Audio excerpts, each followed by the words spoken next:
November 2nd, 2021, at 5 o'clock p.m. And roll call, Commissioner Loper. Here. Commissioner Deloach. Here. Commissioner Kiefer. Here. Commissioner Burnett. Here. Commissioner Floyd. Here.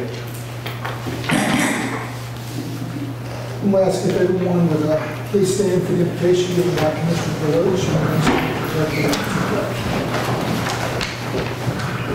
Please bow your heads. Dear Lord, thank you for our many blessings that you bestowed upon us, and please be with us this evening to help us do your will, Lord. And please be with our local, state, and world leaders during these times. In your name we pray. Amen. Amen. I pledge allegiance to the flag of the United States of America and to the republic for which it stands, one nation under God, indivisible, with liberty and justice for all.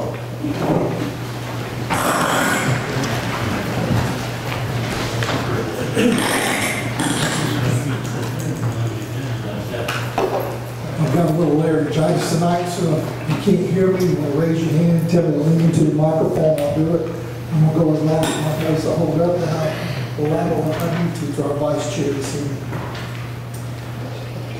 We have our agenda before us. There's one item that we need to remove from the agenda, that's new business number 3. There's been a request to table item number 9 in new business. I'm going to ask that we not table at this time, but we go into discussion and entertain a motion to table at that time so we can see what discussions around that item. So I'm going to, any other corrections or additions besides remove new business number 3? Yes, sir. There's one other. We just received a request from staff to remove new business number 1. That's consideration to approve a proposal of a railroad crossing closure at the Wick Road. So it's number 1 and number 3. And we're going to take a motion to table the time comes that we can get any questions or discussions. I suggest that to our board because we already had a representation or presentation by our constituents, and we want to just continue to flow that. There's no rush on that. We can table the vote. But if there's any additional information, discussion we need to hear as a board, I suggest we hear that and then bring it back up again. And so there's no rush. The appropriate person to be instructions so we can get that time. I'll make a motion to approve the agenda with the noted changes. Motion by Mr. Deloach. Second by Mr. Loper to approve the noted changes. I have a question. I thought we were going to pull number 9. Yes, sir. And that's what you said. That was it. Yeah, we're going to pull 3 and 1. And number 9, we can have a motion to table that at the time. So we move. Since we already started the process of looking at that, I don't want to move the agenda. We can table it for 1 or 2 times to another action. Motion to table later. No, we're not tabling that this time. We're going to take a motion when it comes up for discussion. Okay? So which ones we're removing? Moving items number 1 and number 3. Yeah. And when number 9 comes up, we'll see what discussion there is, and I'll ask for a motion to table. There's no intent to take action on that. No intent to take action on that. I just hate to remove it from the agenda since we've already started discussion. Okay. Are any other corrections or additions to the agenda tonight? No, sir. I'll have a motion to approve the agenda. So moved. Oh, Second. Oh, Wait, we've already got it on the table. yeah, that's right. You said, look, got a motion, Mr. Below, second, Mr. Wood, all in favor, say aye. Opposed, no. And our agenda is approved. Minutes are before us. Are there any corrections or additions to our minutes? Hearing none, I have a motion to approve the minutes. That could be made one. Approve the minutes. Second. Motion, Mr. Loper, second, Mr. Kiefer, to approve the minutes as presented. All in favor, say aye. Aye. All opposed, no. The minutes are approved. And welcome those from our constituents tonight that are here and anyone else in the public audience. We appreciate you being here, participating in this government discussion and decisions. Documents from this meeting are located in the clerk's office and on the Board of Commissioners website. If you've got a chance to review those and be ready to make comments at any time. We ask that you come to the microphone and state your name. If you make a comment, keep those comments to 2 or 3 minutes.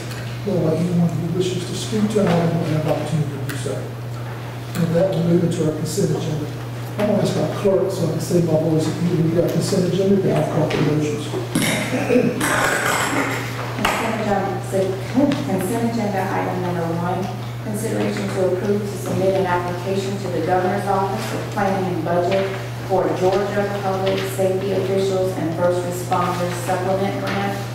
Item number 2 is consideration to accept a grant award from the Georgia Governor's Office of Highway Safety Grant Program. Those are the 2 items of consent. That's our consent agenda. We have a motion to approve. So moved. Second. Motion by Mr. Kiefer, second by Mr. Deloach to approve the consent agenda. All in favor say aye. Any opposed say no.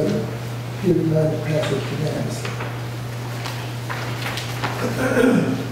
With that, we'll move into our old business.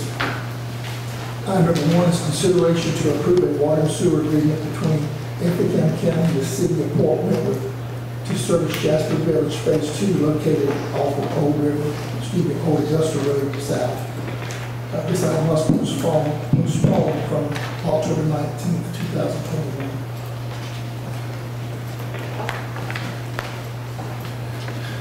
Good evening, Commissioners and the public. My name is Eric Larson. I'm the Assistant County Manager. You had this on your agenda last meeting, and it was in a format that was different from what was in the packet for tonight. So we gave you additional time to review the agreement.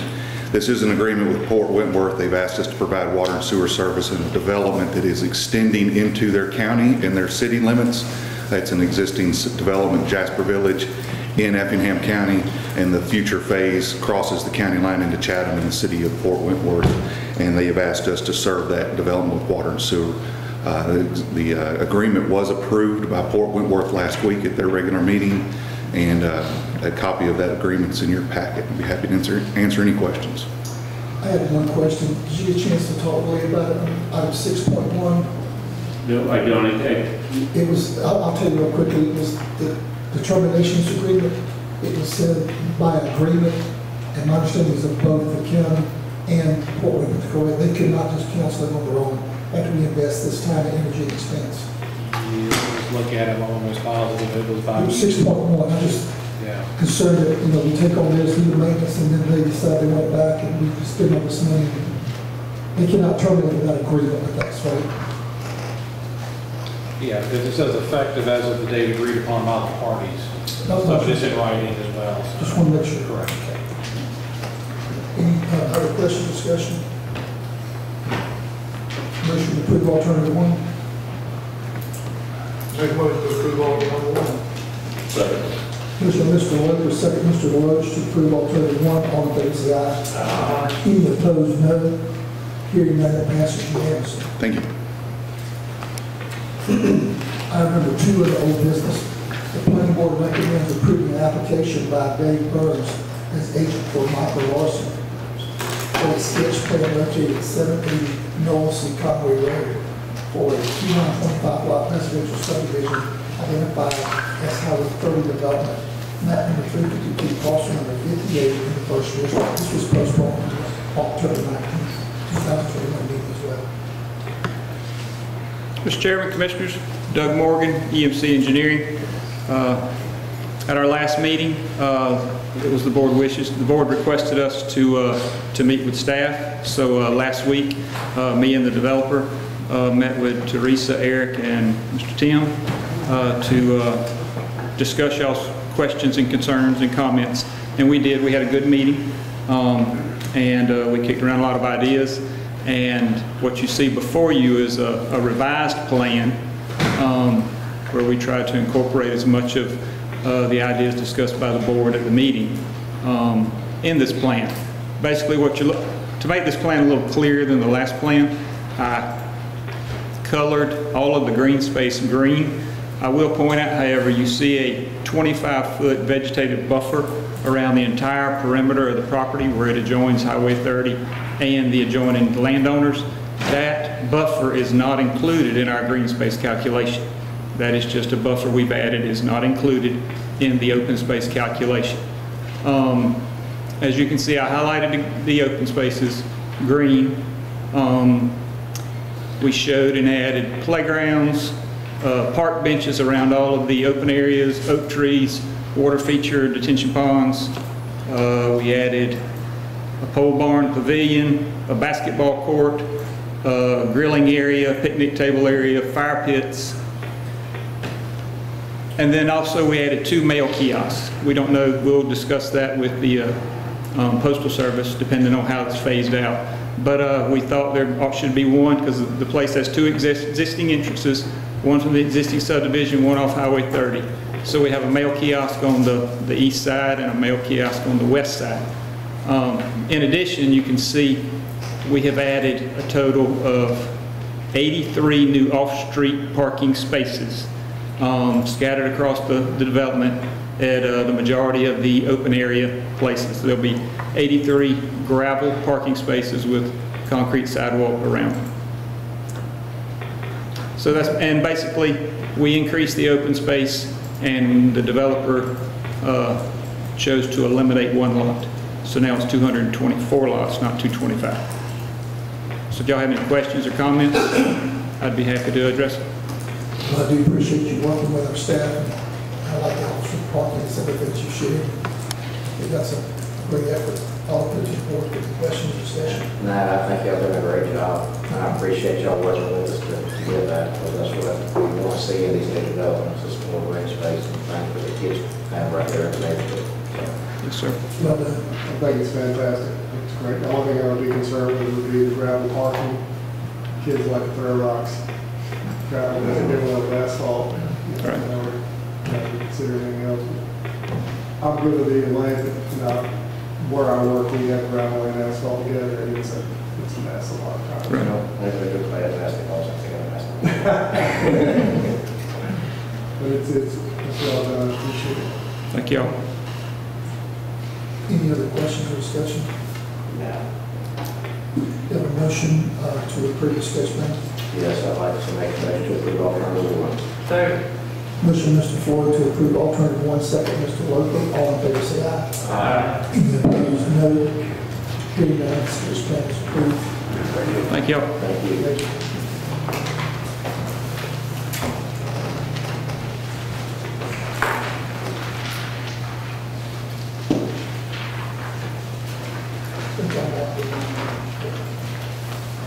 I want the old business on the agenda. That's the new business. Item number 3, under old business, the planning board recommends approving an application by New Horizon Development Company LLC as agent for Clay Weaver and Andrea McCallum to rezone 36.82 acres located off the Knowles and Conway Road from AR1 to R6 to allow for the development of a 53-lot expansion of Buckingham Plantation at number 375, parcel number 50 in the second district. This item was also postponed on October 19, 2021.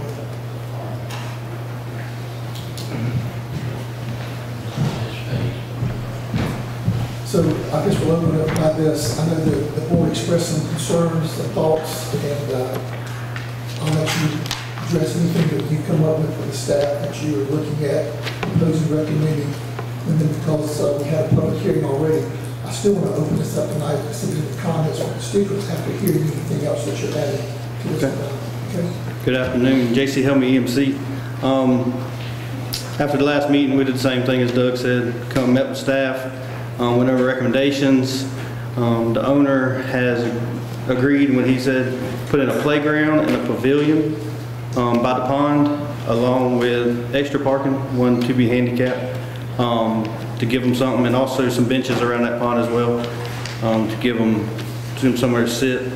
We added a grass play field on the open space that we had last time, give them somewhere to play sports, do whatever.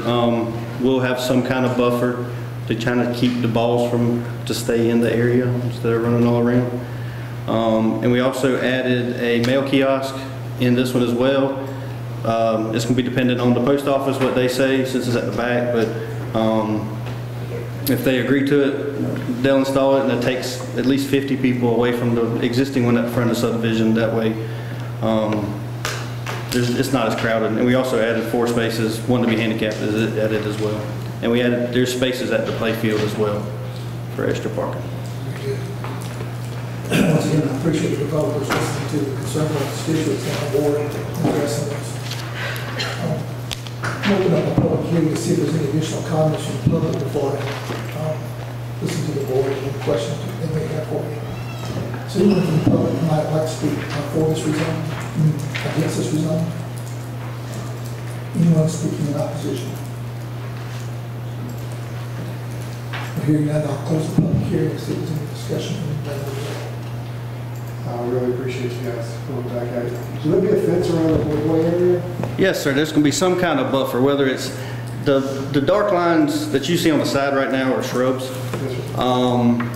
That we were just something to buffer to keep the balls kind of inside or keep the kids out the road or something like that. The owner hadn't decided if he wants to do shrubs or fence or whatever, but something to keep it kind of secluded. And I'm sure they'll irrigate that as well. He was talking about irrigating that section as well. Yes, sir. To keep it green. Going back to that is great. That's awesome. It's really appreciated. Any other questions from the developer? Do I have a motion to approve alternative one? A motion to approve alternative one. Second. Motion by Mr. Burdette, second by Mr. Ford to approve alternative one. All in favor, say aye. Aye. Any opposed, no.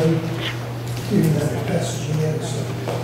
Mr. Chairman, I'm sorry to make you talk. The attorney brought to our attention, you didn't close the public hearing before. Yeah. we I voted. did. I thought I did. Yeah, someone get close to the hearing and give my board. And the vote was Commissioner Burdette, second. Yeah, Mr. Burdette was a motion, second Mr. Ford, and all.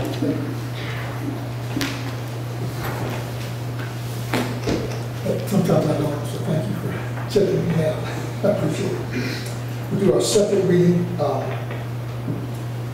Consideration to approve the second reading application by New Horizon Development Company LLC as agent for Kerry, Eber, and Andrea McCallum to rezone 36.83 acres located off of Noel C. Conway Road from AR1 to R6 to allow for the development of a 53 expansion to Buckingham Plantation. This is map number 375, parcel number 50 in the second district. Motion for second reading. Make a motion to approve the second reading. Second. Motion by Mr. Burdette, second by Mr. Kiefer to approve the second reading. All in favor, say aye. Aye. Any opposed, no. Hearing none, it passes unanimously. We'll move to the sketch plan. Planning board recommends approving an application by Richard Flinders as agent for Kerry, Eber, and Andrea McCallum for a sketch plan located off of Noel C. Conway Road to allow for the development of a 53-lot expansion to Buckingham Plantation, Phase 3, map number 375, parcel number 50, in the second district. This item was also postponed to October 19th. And you've already gone over the sketch plan, so is there any additional questions or discussion on the sketch plan? No, I just really appreciate the help. Yes, sir, we appreciate it. Thank you. Anything I can do to help with that part of it, and possibly post office, I don't know what I can do. Yeah, we met with staff. It was a very good meeting with staff. Everything went smooth and Awesome. we got it approved. Getting that mail printout is a big thing too. Yes, sir. For the- Yeah, I hope so. I hope so. I don't know. That's awesome. That'll be per post office to see, but hopefully they'll agree to it. So. Yeah, me too. Well done, thank you. Do you have a motion? Make a motion to approve the sketch plan. No second? Second. Motion by Mr. Burdette, second by Mr. Floyd to approve the sketch plan as presented tonight. So note that. All in favor, say aye. All opposed, no. Hearing none, it carries. Thank you. Unanimously. Chairman, I need to step down for a minute. Clerk will show that Mr. Kiefer is stepping down from item number 6 under old Just business. to be clear, property is going. Okay. The planning board recommends approving the application by Top Salad as agent for John P. Baptist Shed for a sketch plan located at 702 and 756 Ebenezer Road, of 45 lots in Airport Lane. This is phase 2, map number 446, parcel number 11 and 12 in the 5th district. This was postponed also from October 19th. Jake Patrick and Jeffrey Wildauer with CDI.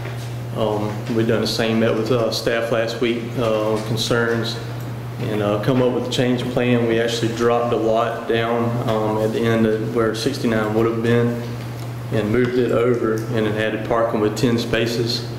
Brought a sidewalk around, which is hard to see on y'all's drawing there. Added in the 20 by 20 pavilion and then the proposed multi-purpose athletic field, 300 by 100, and then we've got the shrubbery as a barrier around it. The detention pond is shown as a base. We don't have all the topo back on it yet, so it may end up sliding down a little further to the rear of the property, which would give it a little bit more green space in there as well. Once again, thank you guys for looking at the concerns and constituents on the board. We appreciate y'all working with us on it. Any questions, discussions? Do you have a motion? I'll make a motion to approve with staff and planning board recommendations. Motion by Mr. Deloach, second by Mr. Loper, to approve staff and planning board recommendations. All in favor, say aye. Aye. Any opposed, no. It passes unanimously. We appreciate your help. Thank you.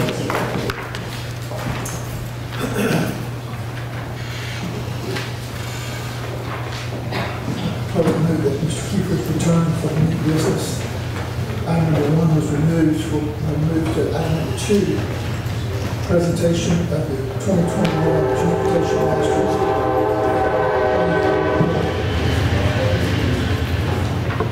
Train preempted my entry. I am going to be very short with the introduction. I want to introduce the Pond & Company consulting firm team that did the transportation plan for us. We have Melissa Phillips, Richard Fangman, and Andrew Babb sitting here. Andrew is going to be coming forward and giving you a presentation of the final transportation master plan. Just of note, tonight is a presentation and question and answer only. We're not asking you for adoption. We're going to post the plan after tonight on the website for 30 days, and you'll have an opportunity to approve, to accept the report and make it official at the December meeting. And Andrew is going to give you all the details, so I'm not going to say anything else. Thank you. Great, thanks, Eric. As Eric said, I'm Andrew Babb, Deputy Project Manager with Pond & Company for the Effingham County Transportation Master Plan. I want to go take a couple of minutes just to explain what the plan is and how we developed it, and then answer any questions anybody has. So just as kind of a piece of background, the Transportation Master Plan is intended to really be a guide map to the future for infrastructure investment for the county. We've developed it based on both technical analysis, hard traffic, engineering, research, and community engagement, looking to see what the community wants to see out of their transportation system. And I do want to emphasize that the TMP not only is intended to address the existing concerns that are present in Effingham County, but to look forward into the future to see what growth is coming and to prepare for that growth into the future as well. So I just want to talk about the process a little bit. We've kind of structured this into 4 big steps, the first of which is a needs assessment. I'm going to go into each of these in a little bit more detail in a second. A needs assessment, which is primarily a research phase where we're taking traffic counts, we're looking at crash history, we're talking to the public about what they want to see. A recommendations phase in which we're developing those specific projects, getting those ideas for specific investments that we think would be useful for the county. A document phase where we put the actual report document together and where we call prioritization, which I'll talk about. And now we're in this phase of adoption, where we talk to the community with the plan, see what they think, and now we're coming to the commission as part of that as well. So in that needs assessment, we had a big technical push, a lot of research. So the map shown up there just shows 13 corridors and 48 intersections that were our primary focus. So all of those locations, we did congestion analysis to understand the existing traffic conditions at those locations. We looked at safety. We looked at a couple of years of GDOT crash history to understand why we may have safety concerns. And we did forecasting, so we looked at how traffic has grown in the past to understand how congestion may continue to grow and change into the future so that we can anticipate those future needs as well. I also want to mention we did a lot of public input as part of this plan. So we had 2 rounds. We did these both virtually and in person.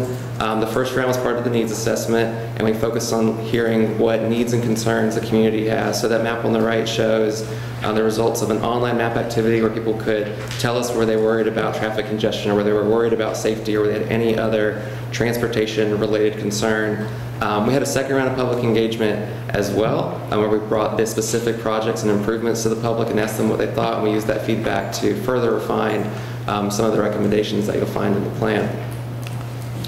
So we used a lot of the input. We had I haven't mentioned yet, we had a stakeholder committee as well that was invaluable to this process. So we took the information we'd heard from the stakeholders, from the public at large, and the results of our more technical engineering and planning analyses. We worked with the county team to develop a number of specific recommendations. And those recommendations largely fit into 4 categories as shown here, which are intersections, the roadway network, bicycle and pedestrian investments, and what we're calling policy guides. And I'll just talk a little bit about each of those categories.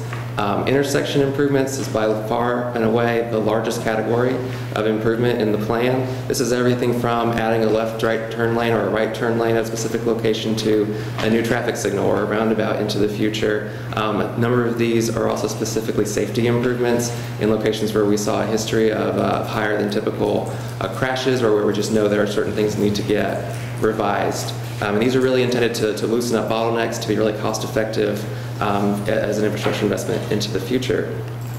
Another category is network projects. These are typically bigger projects. This includes everything from new roadways to provide new ways to move around the county, to bypass congested areas.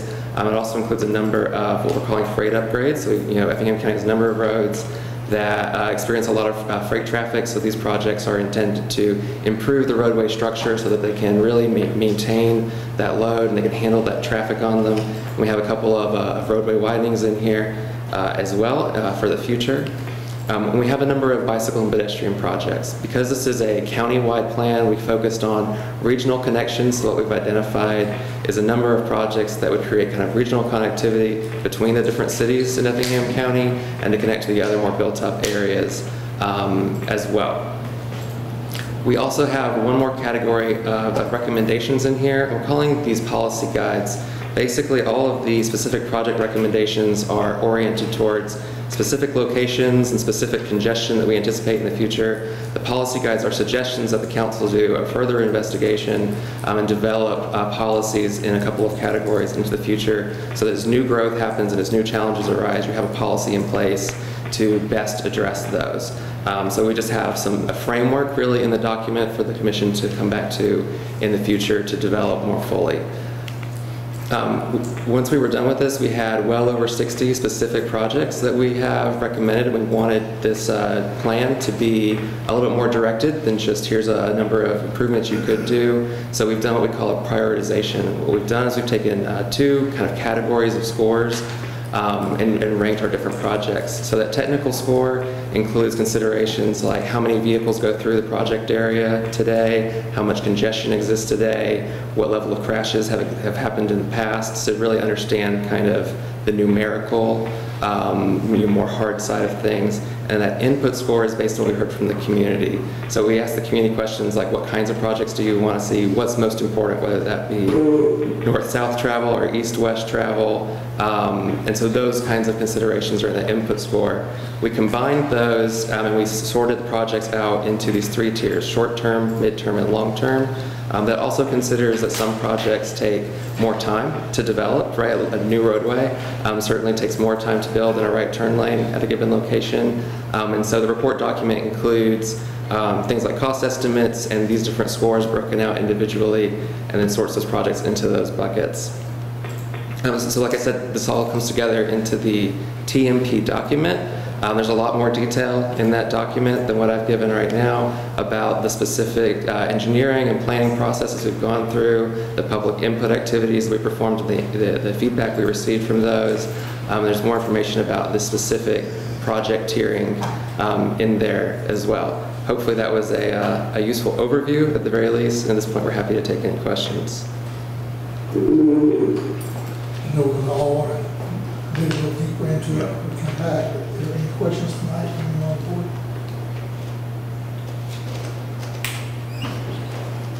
Did the report take into account, I guess, current projects we have? You may address that already, but I guess like the T-Splosh and some of our improvements. Yeah, absolutely. So Eric was able to provide the T-Splosh projects. We incorporated all of those. We looked at them to kind of confirm the specifics of each, but yeah, those were absolutely incorporated. And those are actually documented in a tier before short term, in an ongoing tier as well.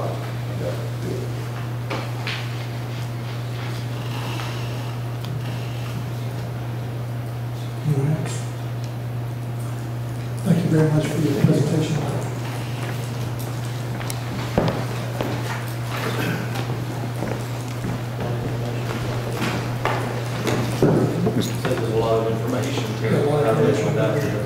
the time period. Mr. Chairman, if I could, before we leave the topic, I just wanted to thank PON for their service on this. 10 months sounds like a long time, but for this level of work, it was done quite efficiently, and it was delayed by our choice because we went and did extra public engagement.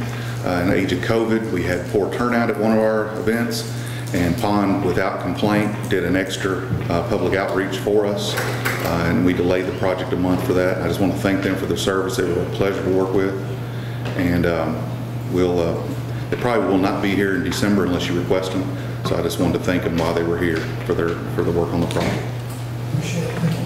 I think that's interesting, the attached cost estimates. That'll definitely help in short term, long term, looking at the budget for us. Very good, thank you so much. Number 4, consideration to approve the hardware warranty agreement between the Effingham County and the Unique Voting Systems incorporated related to the Office of Election. Yes, sir. Allison Bruton, purchasing agent.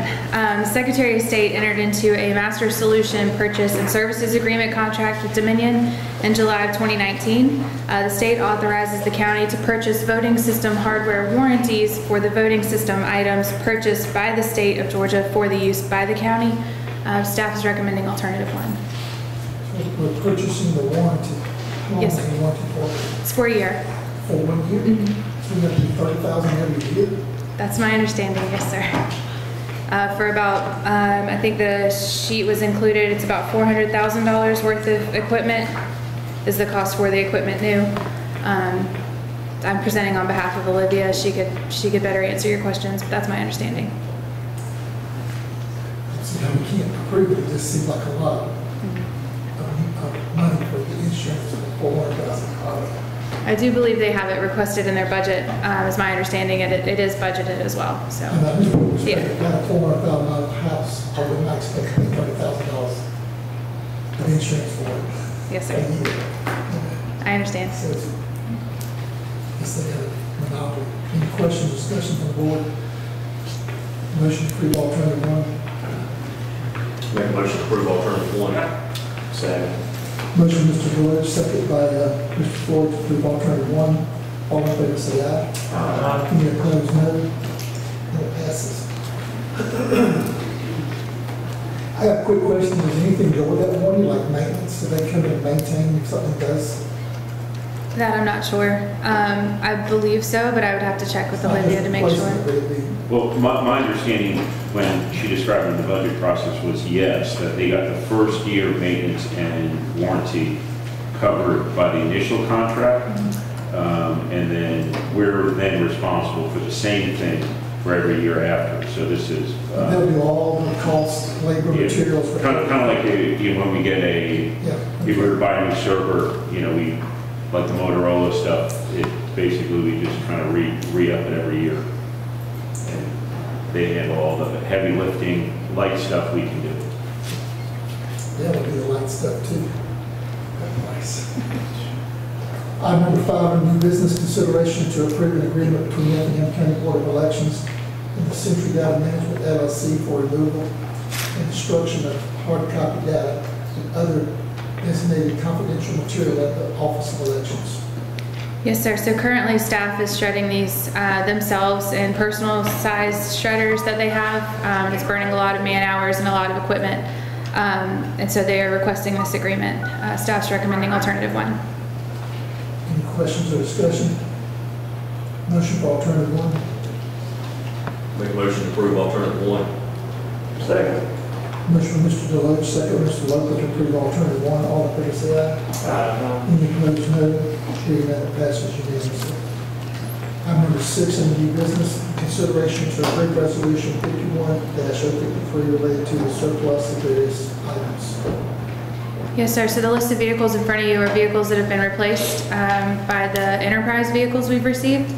So this is the next steps to surplus those. The staff's sorry.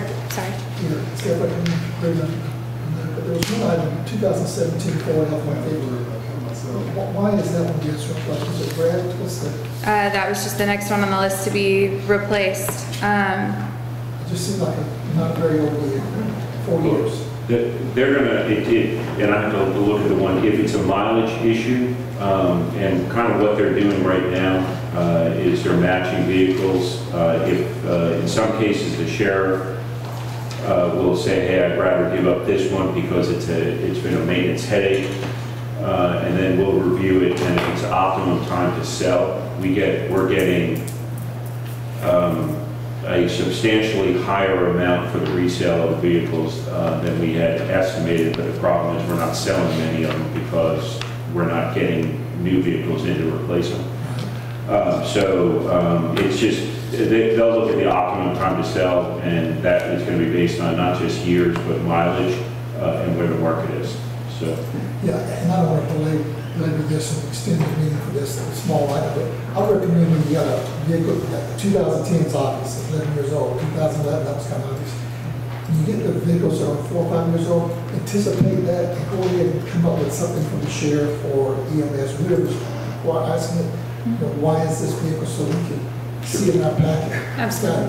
It's got 200,000 miles on it, it was wrecked, or whatever, or the maintenance costs are high. Something that lets us have a little understanding why a vehicle like 4 years old is being. Absolutely. I can go ahead and ask that and get that to you as well, just so you know. Okay. You get to your vehicle.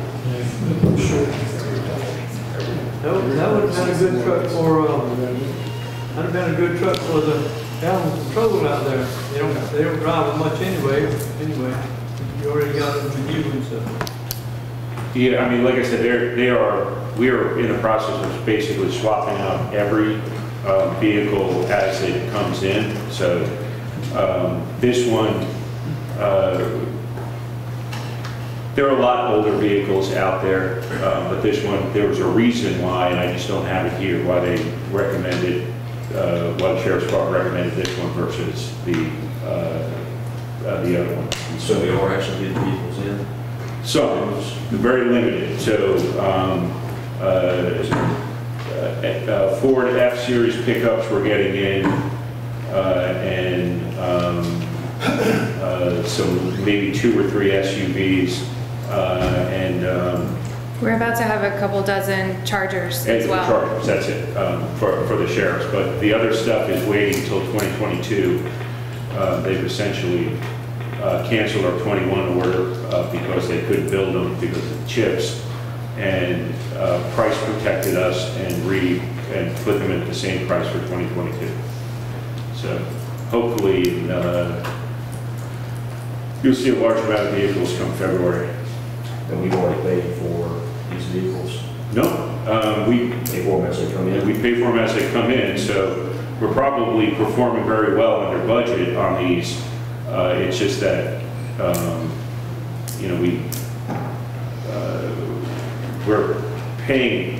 we're offsetting that by the maintenance on these vehicles, on these old vehicles, because I've had to tell ELM to go ahead with some major repairs on some ambulances and pickup trucks, just because I don't know when the new ones are coming in. Does the 12 Chargers, does that complete the sheriff's just round for patrol cars, or is there additional patrol cars that come? There's an additional round after that we're waiting for. Those are just the first batch.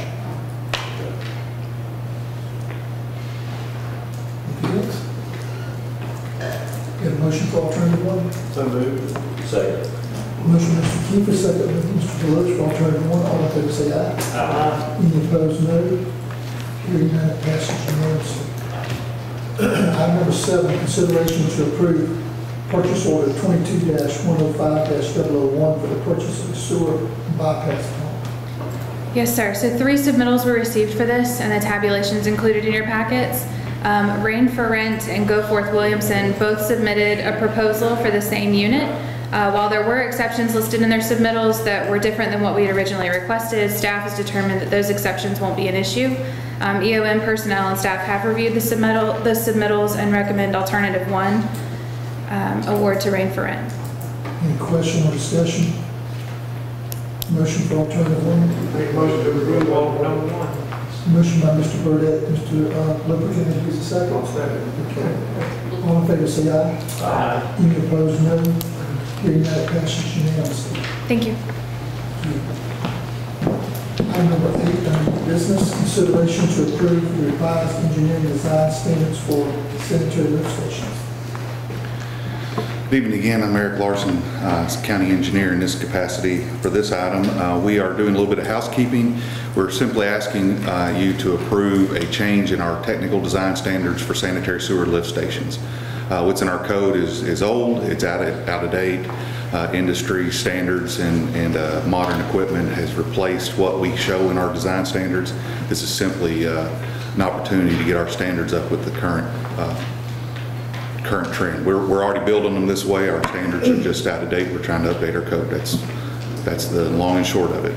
Well, so it's more efficient and it costs less. Yes, sir. To build. So, how do we determine this? Who came up with that? We had EOM, who is our provider and operator of that system. Their engineering group put these design standards together for us. They're the ones who informed us that this was an issue. Right. Well, what was happening is we were approving new designs that were in conflict with our current standards time and time again. And so rather than continuing to make waivers and exceptions to our design standards, we just simply changed our design standards. We haven't been building anything under the old design standard anyway. No, not in a long time, no, sir. The equipment on those old standards is just out of date. We don't use it anymore. It's good to see it getting caught and cleaned up. You're responsible. I appreciate it. Chairman, if I can ask a question just quickly. Is this outlay, is it part of the code of ordinances? It is the Engineering Design Standards Manual. So it's not part of the Code of Ordinances. It's one of the reference documents in that. Perfect. I just wanted to make sure we didn't need to amend that as well. Okay. Very good. All right, there's a motion for alternative one. Make a motion for alternative 1. Second. Motion by Mr. Rhodes, second Mr. Lippert for alternative one. All in favor, say aye. Aye. Any opposed, no. Hearing that, it passes unanimously. Thank you. Item 9, we'll just have discussion only to see what new information is brought to light. We'll table it for future time for further discussion, but can you read item number 9 in new business? Consideration to approve a letter of support to the Georgia Department of Transportation to modify the intersection of Forest Haven Drive to eliminate the connection to the Effingham Parkway. Is there any additional information, discussion, anyone on the board would like to bring to light tonight? Yes. I'd like to see it go away, actually. And we, as a board, live in our district for a reason, and I see this traffic every day. There's a limit on traffic on a multi-million-dollar Effingham Parkway coming up the Goshen. I think would be a big mistake. And we are getting some opposition to this movement as well from other people. You know, if we get a blockage at Goshen, there's nowhere else to go but back down to 30 after the Effingham Parkway is built. If we have an emergency and or any problems like that, there's no other way out. I've driven Forest Haven many times. It is a little windy road. I don't think we're going to see a ton of traffic anyway, but in a big situation where there needs to be an alternate route, we'll have nothing. They'll have to make a U-turn to get down to 30. There's nowhere else to go. So clarify to me, all right, so the gentleman that was here last meeting, he said that he does not want an exit off the Effingham Parkway, correct? Correct. And then the lady that emailed us over the weekend, she's saying that she does want the exit, but she wants the alternative. Right. Correct. She's in fact, her points were, in fact, where she's located is where it would be most affected by the parkway. But she's not foreclosing that off into essentially a private drive. Where is she located? She's on 537 Forest Haven Drive. Can anybody point that out for us tonight? He's right here. Can you see my little? So she's on the parkway. Yeah, she's right on the parkway. So she'd be affected most. She'd have a financial interest. So have access. Well, maybe not. Maybe she's affected with negative. Like, I don't know. The schools, you know, people who are in school from Boston to Squirrel Run, they go right through there. Let's cut that off completely. We're going to make Forest Haven a private drive. all the taxpayers pay for that drive, not just people on Ford Town. And everybody deserves to use that, in my opinion. There was a lot of people here that didn't want it though before. Yeah, I know, but you're talking about 19 people versus 100 that maybe want to use it. You know, we're not hearing from all the other people, they don't have the impact. There's not a petition going around everybody that's going to be, lives in that area. It's just that little concentrated spot. So it's not unanimous like Those are the ones, everybody. those are the ones that showed up here that Yeah, that's the ones that knew about it. You should, even the lady that sent us the letter about that. Is Forest Haven Drive, is that an ash road or is that a good road? That's a road. So I remember, It's asphalt. this was several years ago, it was Ash Road, and all the taxpayers in the county did step up and pave that road. It used to be. Fully paved. And it was a rough ash road at the time. Yeah. It's paved now. You know, as far as the truck issue they brought up, that's a valid issue. But once we get the parkway in there, I've looked at, from what I've seen on the maps, we'll be able to alleviate that with the parkway, because that little company back there, as the dump trucks and everything, will be able to get directly on the parkway. They'll never have to go down Forest Haven again. So that's going to help with that part of it. You know, I just On that road anyway. Sir? You shouldn't have trucks on that road anyway. Well, I don't know, there is another way out, but that's the way to go. You're not supposed to be able to do anything. Because there's a small dump truck thing or something in the back. Construction company. Yeah, the construction company's got bigger trucks and they travel it now because there's no really a good alternative way. I assume a lot of travel. But when the parkway's there, we'll be able to have a nice road there you go. So that'll solve the truck issue. Another big thing I'm worried about is when the 21 is blocked, especially in the morning, the alternate route is down Goshen, Hodgeville, and then out. So if you're coming off the parkway, there's going to be nowhere to go. There's going to be no way. It's going to be Yeah, I hear you. I guess one of my concerns is we just continue to discuss, make sure we look at it closely. That's going to be four-lane eventually. And the idea of the parkway is more access on, off, or cut-throughs or whatever, you decrease the traffic flow. I can see that intersection becoming like McCall Road and 21. Whereas when you're going out there on the four-lane, you're trying to cross the road. I would like to see the constituents not use that as a cut-through. Wait till it clears up at Goshen. I can see that being a real issue of slowing down the parkway, particularly if you're trying to, you see it's backing up, so you try to jump off on Forest Haven, and then you back up everybody behind you, particularly while it's two lanes. If you block the Goshen, you go back up anyway. Fucking this for the purpose of having something extra. Well, yeah, I don't know. If you can't get off the Goshen, you can't get off the Goshen. Which, that's And probably. then when you drive traffic down Forest, I'm just giving some big thoughts that I haven't talked to constituents who asked us at all on this item. But I'm thinking when you come out Forest Haven, what's that intersection look like on Hodgeville? Are we creating another intersection issue by encouraging traffic to divert there? Coming to Hodgeville now, they're trying to shoot the gap during school time, and you have more accidents. I'd like to see people stay on the parkway, let's get it four-lane, and keep the access as limited, then instead of increasing. I think there's more potential issues in the future. That's all. I don't disagree with it. I live there, I see it every day. I strongly disagree with it. I don't agree with it. That's why I'm here with our perspective. It's not a good idea. The last thing I want to do is limit traffic. And we're trying to increase traffic for people trying to get in and out of our county and back and forth to school. The last thing I want to do is cut off another vein we could possibly have to help these kids get to school and to help people go to work. I don't want to limit that in this way at all. I think it's a bad idea. And nothing's going to stop us from solving a problem later if it becomes a problem. Exactly. We can always adjust that later if we needed to, but right Maybe it's now. not worth trying to solve a problem that we don't know if it's a problem. Yeah, and I don't want to start putting corks in the bottle and we don't even know what kind of problem we're going to have. I mean, they designed it this way for a reason. I was going to say the original design had that as a.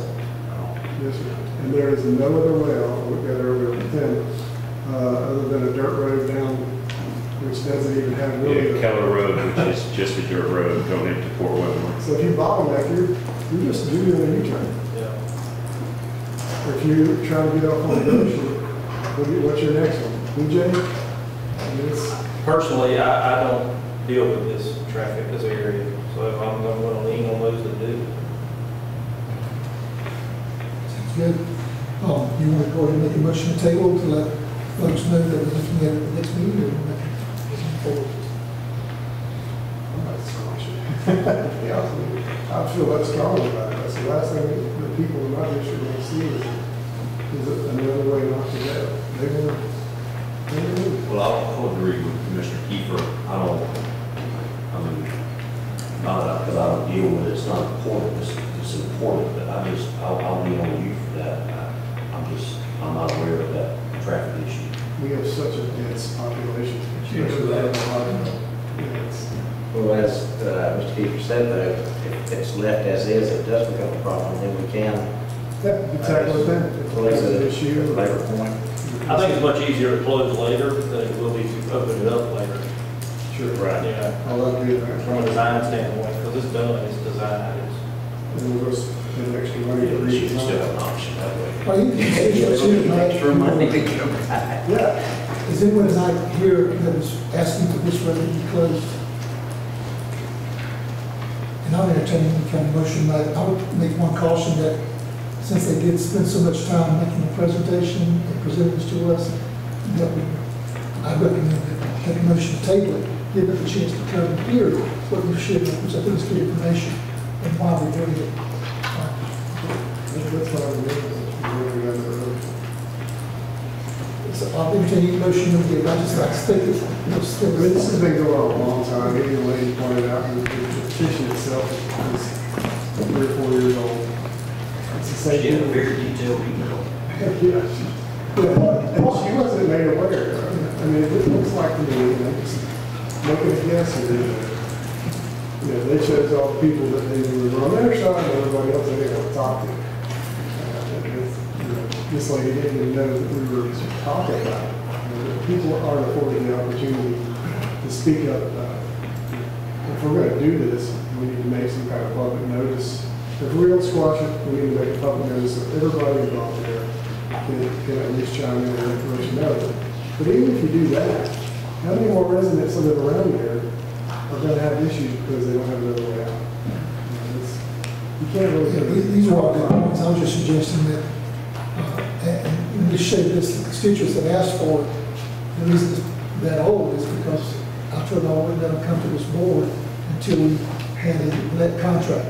I was not going to let DOT be slowed down by conflict. And so they were gracious enough to be patient to wait to bring their presentation. And that's why the petition is so old. But anyway, I'll entertain a motion to either approve or table and notify the constituents that we'll be making decisions. It's your district. I hear from other guys. It's your district. Yeah, there are any suggestions? I want to be fair. I just feel. I say, I mean, it's your district, I want to support you, but I do agree with the chairman. I think it does have a better look, because, there was that group that had a strong opinion. I think it would be better on you. I think it's easier on you in the long run if we table it, at least give it a shot. The only question I would have about that is how do we gather people that don't live there that will be affected by this? How do we get their input? It's hard. That's almost like every public hearing we have, they bring people. You just do that small cluster of people, and then 5 years down the line, we start bottlenecking like, I can't believe we closed and had that road on there. And you know, at the end of the day, People that are mad. we're trying to make that higher level decision on their behalf. That we just have to. Yeah, really, whether they show up or not, we have to make decisions. We can't just always listen to the ones who show up. Even if they show up, we can share. For a year, so it's nothing new for me. Well, we can share the opinion that we can't close it if it does turn into an issue that was discussed last That's year. true. That's a good idea. That would be something to say. That's something that We're going to do this, but. If it becomes an issue, I'd definitely be willing to have it back and push for it to be closed up. You're right, a lot cheaper, a lot easier to close it if you have an issue than it will be to omit it and try to go back to that area. Yeah, I think we could participate in that discussion just briefly, would really be helpful to that district. I think we should extend the courtesy. Okay. So I'm gonna ask for a motion to table to November 16th, 2021. That's fair. Thank you, guys. I make a motion to table to the next meeting. November 16th, 2021. Motion by Mr. Burdette, second by Mr. Deloach to table to November 16th, 2021. All in favor say aye. Aye. Any opposed, no. And that will be tabled and we'll resolve it. I know it's my district, but I do trust the wisdom of this board too. Item number 10, consideration to approve a final plat and warranty deed to accept the infrastructure for Timberlake Phase 2 located at Horse Pen Road, map number 394, parcel number 7, in the 2nd District. So this, you have the final plat in your packet. This is Phase 2A, and there are 35 lots that have been prepared. The contract is to build the roads and water, sewer, stormwater infrastructure, and there are 35 lots, like I said. In order to sell these, the final plat must be approved, and in that process, the developers dedicating the roads and stormwater and water and sewer infrastructure to the county. Sidewalks will be constructed in Phase 2A. Ownership is assigned to the HOA, and that's noted both on the final plat and in the deed, as is normal, what we usually do. Staff have reviewed the plat, EOM has reviewed the plat and have inspected and have recommended approval and acceptance of the infrastructure. County engineers reviewed the bond recommendation and approved the bond for $29,278.80. That's 10% of the total cost of the water, sewer, drainage, and paving in Phase 2A. We'll hold that for a year, and then the inspection will occur and will be released. The county attorney has reviewed and approved the warranty deed, and staff recommends alternative one. Any questions or discussion from the board? The motion to approve alternative 1. Any motion to approve alternative number 1? Second. Motion by Mr. Lopez, second Mr. Kiefer to approve alternative 1. All in favor say aye. Aye. Any opposed, no. Hearing none, it passes unanimously. All right, that brings us up to about 2 minutes before our planning board items. Brief break, Mr. I'll take a 5-minute break, let the board get something to drink in the restroom. We'll be right back for the planning board items.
Rudy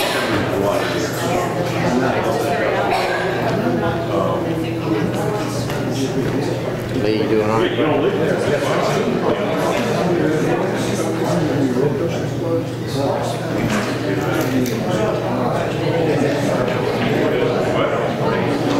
I know, we're hopefully we can allow it. We've only got, I think, only the contractors who are the gas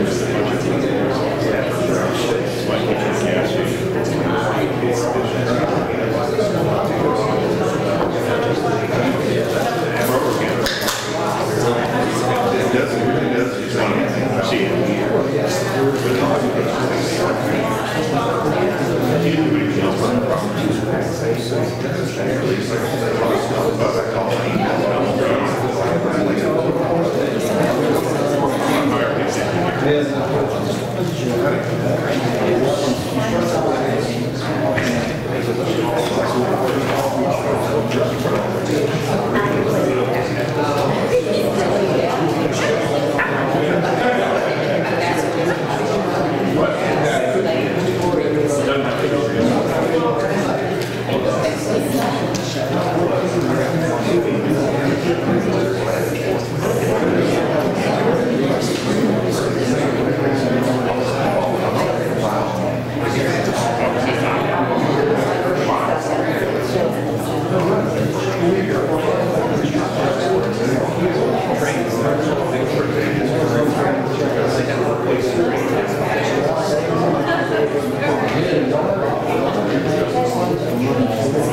That just means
So we're going to move down to item 15, which is planning board hearings tonight. And we'll start with item number 1. This is a public hearing. The planning board recommends approving the application by Kyle Hayden to rezone 2.96 acres located at Highway 80 and Sand Hill Road from AR1 to B3 for a hardware store. This is map number 302, parcel number 166A in the first district. We'll hear from zoning administrator, then we'll open the public hearing. This parcel is currently zoned AR1, and actually this reflects the zoning in that area. The blue is all commercial zoning, so as you know, along Highway 80, at that point, there's quite a large selection of commercial zoning. And this is an attempt to rezone this parcel to commercial for a hardware store. This is the proposed site plan. The applicant has obtained assurance from Lakeside Water System that they can provide water and there will be a private septic system. Access to Highway 80, as you know, is controlled by GDOT, and so if they were to use Highway 80, they would need a GDOT encroachment permit, or it looks like here they're proposing to use Sand Hill Road. In that case, they would work with the county engineer to get an encroachment permit. At this planning board, the planning board recommended approval, staff recommended approval. There will be a sketch plan pre-application meeting required as a next step if you were to approve this. All right, thank you very much. We'll open the public hearing to see if there's anyone tonight who would like to speak for this rezoning request. Anyone speaking for this rezoning application? Yes, I'm Randy Hadd. My son and I own the property together, so I'm here for any questions you guys may have or anyone else may have. All right, so we'll see if there's any opposition and then maybe some questions for you. Thank you, sir. Thank you, sir. Anyone tonight speaking in opposition to this rezoning? Anyone speaking in opposition? Seeing no one coming forward, we'll close the public hearing. See if there's any question or discussion from the board. If there's none, we'll entertain a motion to approve alternative one. I'll make a motion to approve alternative one with planning and staff recommendations. Second. Motion by Mr. Floyd, second Mr. Burdette, to approve alternative one with staff and planning board recommendations. All in favor, say aye. Aye. Any opposed, no. Hearing none, passes unanimously. And with that, we'll go to second reading, consideration to approve the second reading of application by Kyle Hayden to rezone 2.96 acres located on Highway 80 at Sand Hill Road from AR1 to B3 for a hardware store, map number 302, parcel number 166A in the first district. Motion to approve the second reading. Make a motion to approve the second reading. Motion by Mr. Floyd, second by Mr. Keefer, to approve the second reading. All in favor, say aye. Aye. Any opposed, no. Hearing none, passes unanimously.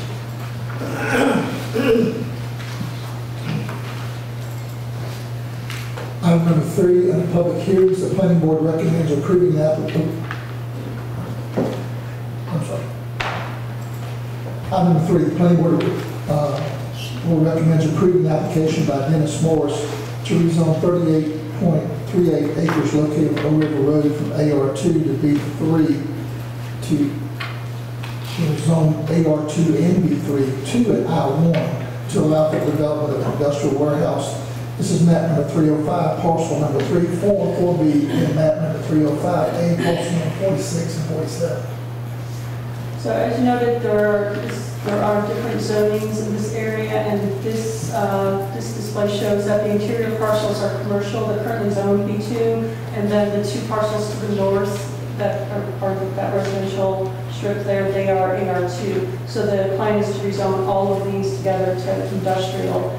And this is the concept plan that was submitted. This is not a sketch plan, this is just a concept plan showing what they think could happen there. This does not include any buffers. So between industrial and AR zoning, which is adjacent, we would require 300-foot buffers.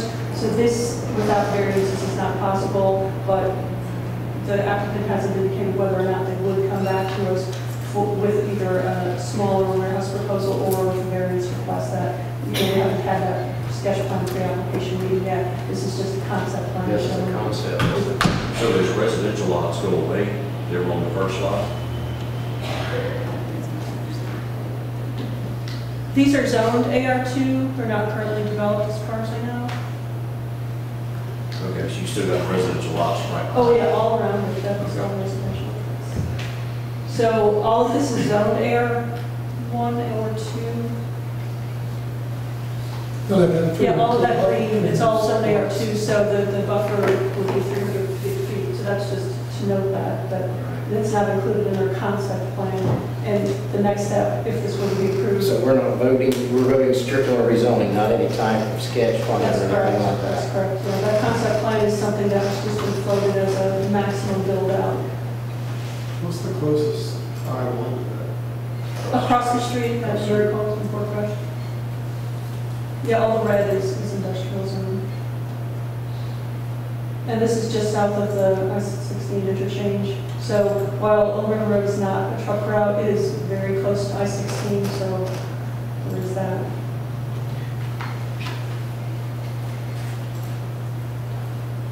Over towards the, I guess that would be the west side of Old River Road, where the residents are, is that all natural wood, or is that all woods right now?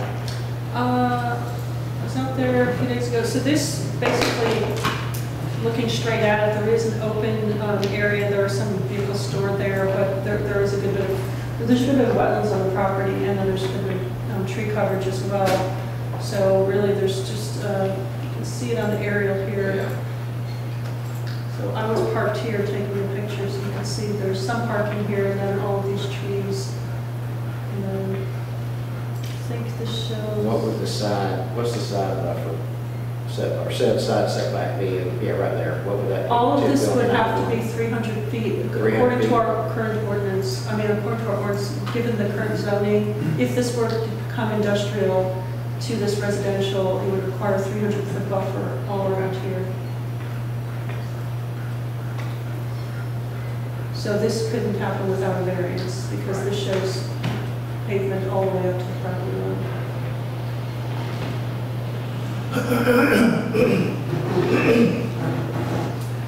All right, we may have further questions, discussion from the board. I'll open the public hearing, see if there's anyone speaking for this rezoning tonight.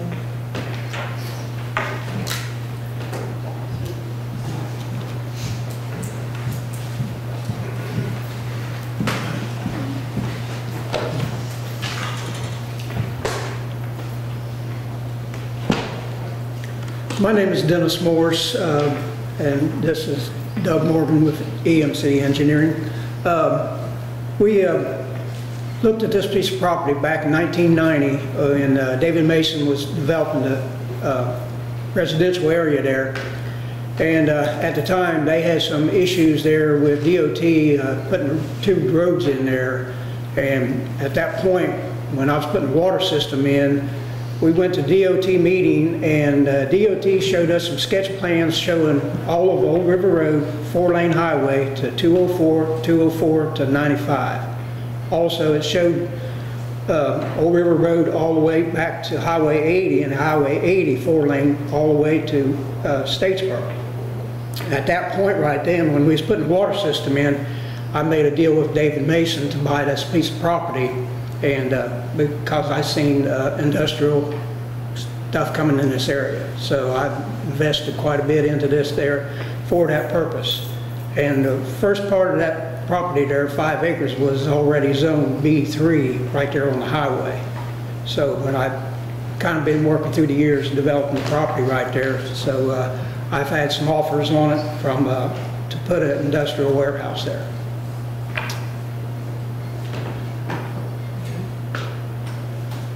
Morgan, do you want to add anything? I just want to reiterate what Teresa said. We delineated the wetlands back in 2008 and did some boundary work for Mr. Morris. Wetlands are only good for 5 years, so before we move forward with any type of design, if the rezoning goes through, we would have to go back through the Corps and get the wetlands delineated. And the site plan, the concept plan that Mr. Morris had was done by another firm several years ago that didn't take into account the county's buffers at that time. So like Forrest said, that's just a concept for a warehouse at the time, but we would work with staff at the pre-app sketch plan meeting to come up with about the one that abides by the buffers. All right, thank you. Anyone like speaking in opposition to this rezoning?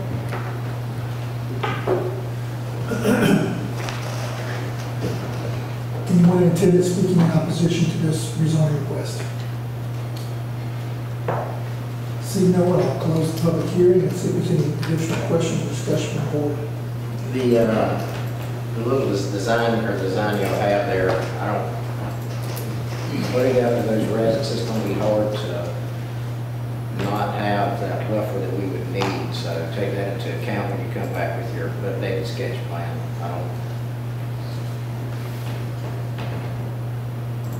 Well, we'll deal with that then, but we're just dealing with rezoning now.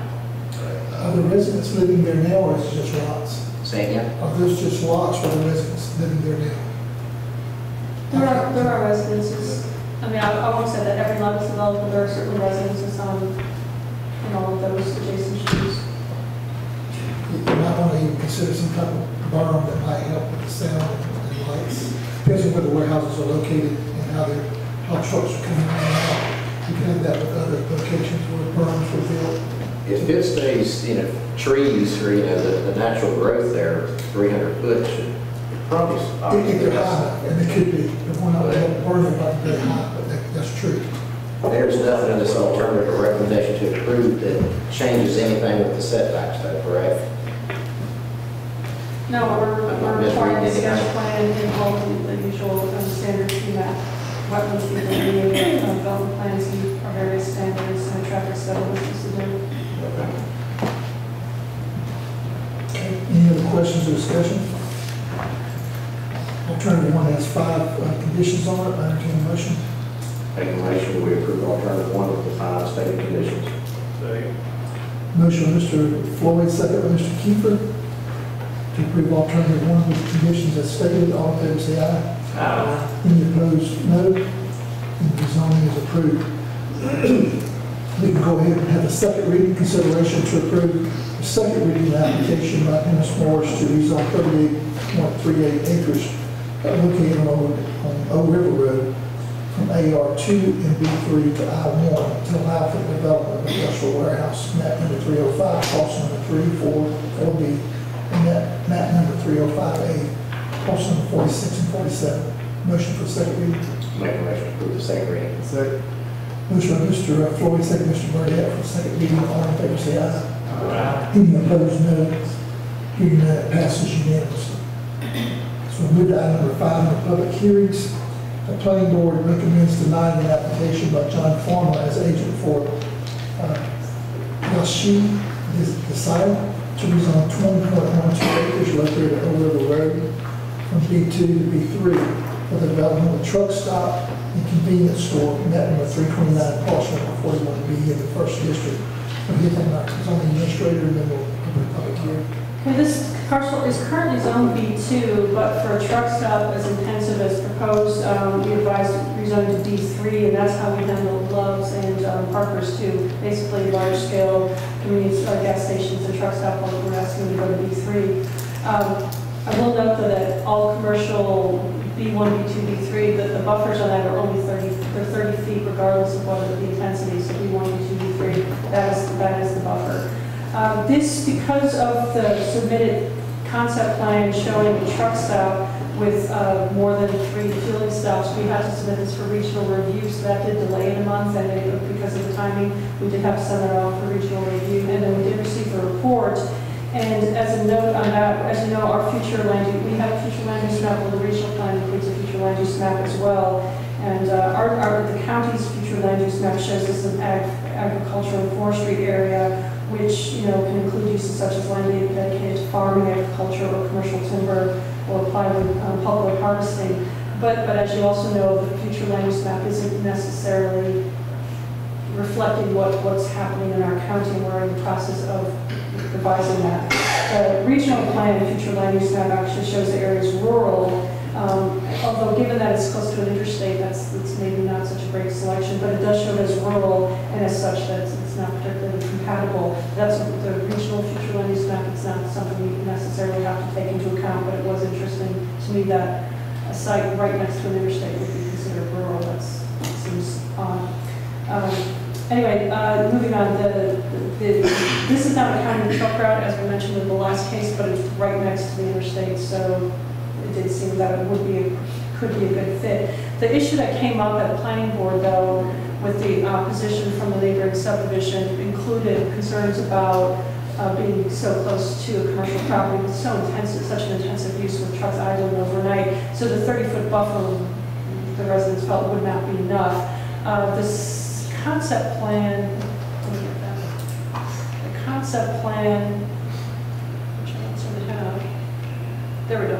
The concept plan does show that the development would be towards the south end here, and that these are actually wetlands here, as they're shown as that in the delineation. There's wetlands up here. But one thing I noted by visiting the site, and then again other opponents mentioned, was that this is a view.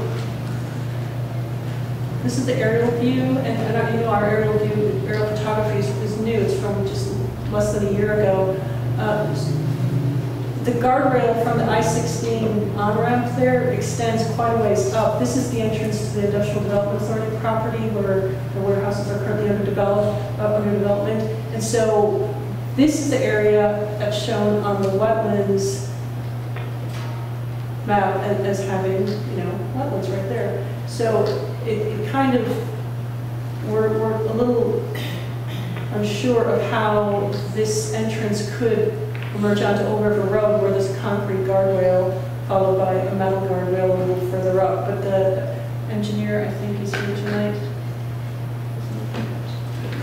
Yes, he is, and he will be able to answer those questions. The planning board did end up recommending denial. There was a bit of opposition from neighboring residents, and staff had recommended approval as it was a rezoning. So from the zoning perspective, it was a jump from B2 to B3. So we didn't see a conflict there as to whether the actual sketch plan could, we haven't had that sketch plan for application meeting yet, so I did see we have to work.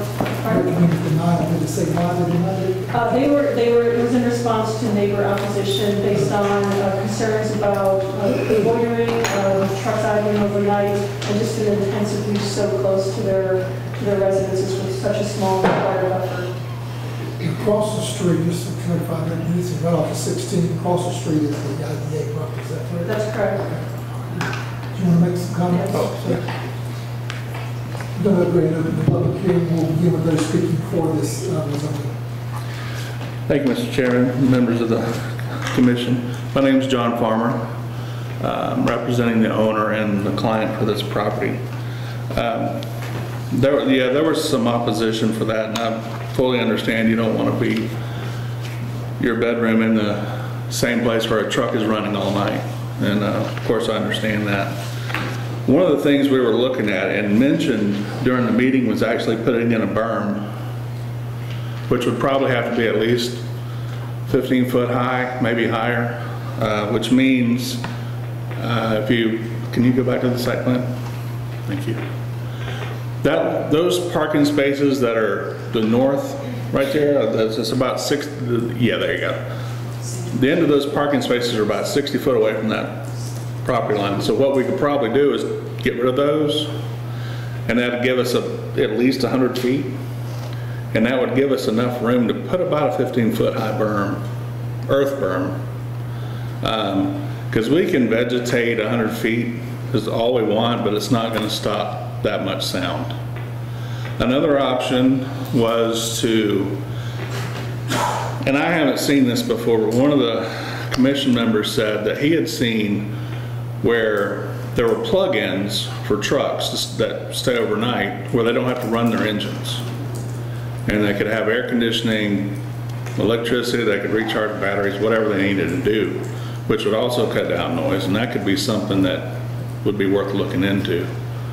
And our site plan is nothing set in stone. We just wanted to see how much we could put on there. Everything to the north, on the right-hand side, we're not even gonna venture into that area because there's a lot of wetlands. The wetland credits for this basin is pretty expensive, so we kind of want to limit how much we impact. As far as the guide rail or the guardrail, we could probably, and we don't have a survey or anything like that, so I don't know exactly where it starts and stops based on this plan, because the roadways and everything is kind of taken off of the GIS, so it's close but not accurate. The only thing that's really accurate is the boundaries. We got that from the surveyor. And what we could probably do is work on looking at the guide rail and actually plan around that as much as we can. Either we have to move the entrance, or we can somehow, hopefully, move the guardrail. I don't know why I call it guide rail. We thought of this property being a good place for a B3 also because there's over 1,400 acres of industrial zoning across the street, which would cater to a use like this. So I know it's not there now, but maybe probably in the future it will be. Another thing, I know that Old River Road is not a truck route at the moment, but I did happen to see what Pond had gone through. Project ID number N15, Old River Road freight improvements. And I think that was a concept of making that a county truck route at some point. It wouldn't hurt my feelings if that was your top priority to do that. Make it a lot easier. So I'm open for any questions or any comments. Anyone else speaking for this tonight? Anyone speaking in opposition to this zoning request tonight? I'm Kevin Sloan. I live at 154 Wellington Drive. I'm definitely against this. You know, the least of my concerns is the traffic nightmare that it's going to create. It's a 55-mile-an-hour speed zone coming into that curve. It drops to 45 right where the guardrail starts. You know, there's a steep incline there. You're going to have loaded trucks trying to get up to speed. Just an absolute nightmare. I'm also concerned about the wetlands. But there again, that's the least of my concerns. What I'm concerned about is I live there. You know, we're a neighborhood, we're a community, we're people that have barbecues out back. We have, you know, functions, family functions, and these trucks are going to be idling all night. There's going to be constant air brake noise and everything that's associated with the truck stop. Illicit activity, you know, this is going to be going on day and night. I don't think a 20-foot or a 15-foot berm is going to make any difference. They're talking about the 60-foot setback. I mean, the depth of this room is probably 80 feet. So you can imagine that that is not very far from somebody's backyard. You know, the houses across the street from me are obviously affected more than I am. I'm on the other side of the street. I know we've got some other neighbors here tonight that probably want to speak on it, but I'm absolutely against it. This would be the absolute worst case scenario I can even imagine happening to that property. So I appreciate your time. Thank you. Yes, sir. Anyone else speaking in opposition to this rezoning tonight?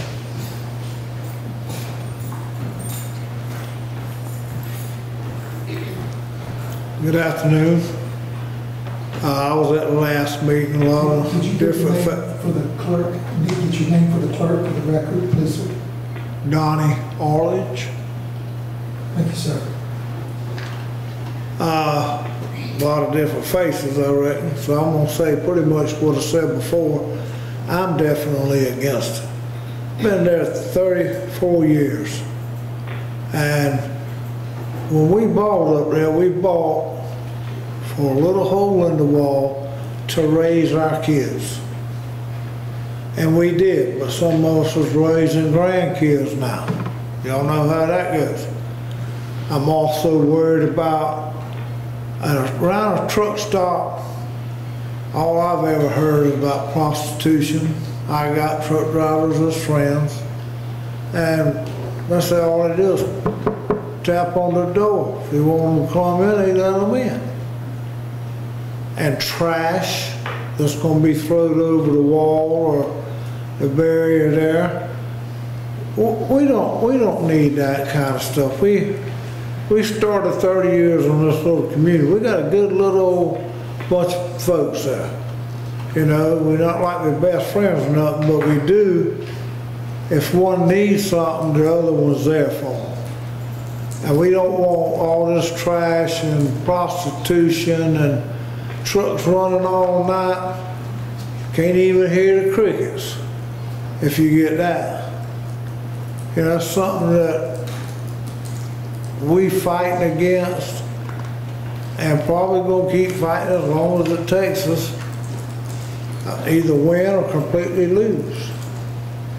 I know none of y'all wants to look out your front door or your back door and see a wall out there with trucks running. You know, none of you do. And we don't either. I mean, we not no high-class folks or nothing, but we don't want that either. And I know I appreciate it if you knock it down where it ain't okay. And I'm sure we got more here tonight. Same thing, you know, we just don't want that now little, we ain't got but like 12 lots back there altogether, maybe 13. And everybody knows everybody. And we might not be at each other's house every day, but like I said, if one of them needs something, the other one will step in for them. I'll leave it at that, and I appreciate it. Do you have any questions for me? No, sir, not this time. I appreciate it. All I right. have a question for those who are speaking against this tonight. project. You've heard a couple of folks against it. Would you raise your hand tonight if you're also in opposition for the same reason, the noise and the trucks being running all night long? Okay. You have any addition to add to your opposition besides the noise and the trucks? My name is Barbara Jenkins, and I live at the corner where they're talking about coming in at. My grandson lives behind me, and his front door is almost at the truck stop. We don't need that out there. I mean, we have small kids, and if you've ever drove down Old River Road, I don't see it, and that where she had the arrows, yeah, that is a bad place, because when the trucks are coming from the interstate in, you can't see until you get on that corner. And if that comes in or out from there, if there's a truck that's coming in and turning, going back toward 80, somebody's gonna get hurt. When you come around until you get to where that sign is, you can't see anything going toward the interstate until you get there. It's not a good place for a truck stop. And I can't figure out why they want one there anyway. There's Love's that's right down the street at Black Creek, and there's another one that's going there and at Bloomingdale. So why squeeze in one on a little bitty piece of property where you've got people that's trying to raise their kids and that stuff on a little bitty street and force us out? Yeah, something different. Something a little different, yeah. Okay, go ahead, come on up.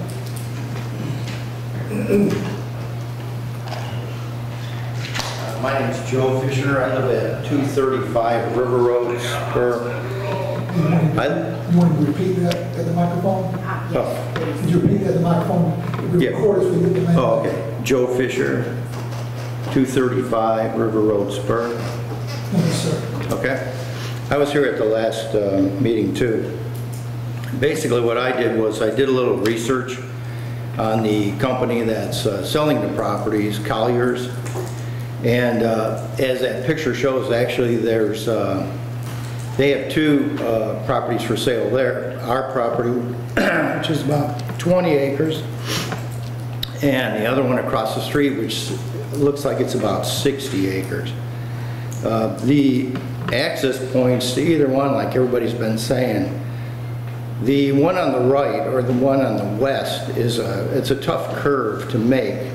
The one on the opposite side, the Bloomingdale side, it's actually, there's a 4-lane boulevard right now that's well lighted that goes back about a quarter of a mile. So, and the line of sight's easier coming out from that area and turning left or right. So accessibility from that area would be better than the 20 acres on the opposite side. The other thing I noticed, Colliers, they have approximately 160 total properties for sale in and around Savannah and the surrounding area. Now, 86 of those properties are either commercial, industrial, or land. And they have also, in the River Road, they have those two properties, but they also have 40 acres available at I-16 and Jimmy DeLoach, which that's how it's stated on their website, which would be the Bloomingdale Road area. And I just think that I-16 and Jimmy DeLoach, you have accessibility there to I-95, I-16, and you got all kinds of commercial development there. Basically, I think that would be an easier area for a truck stop. And I believe,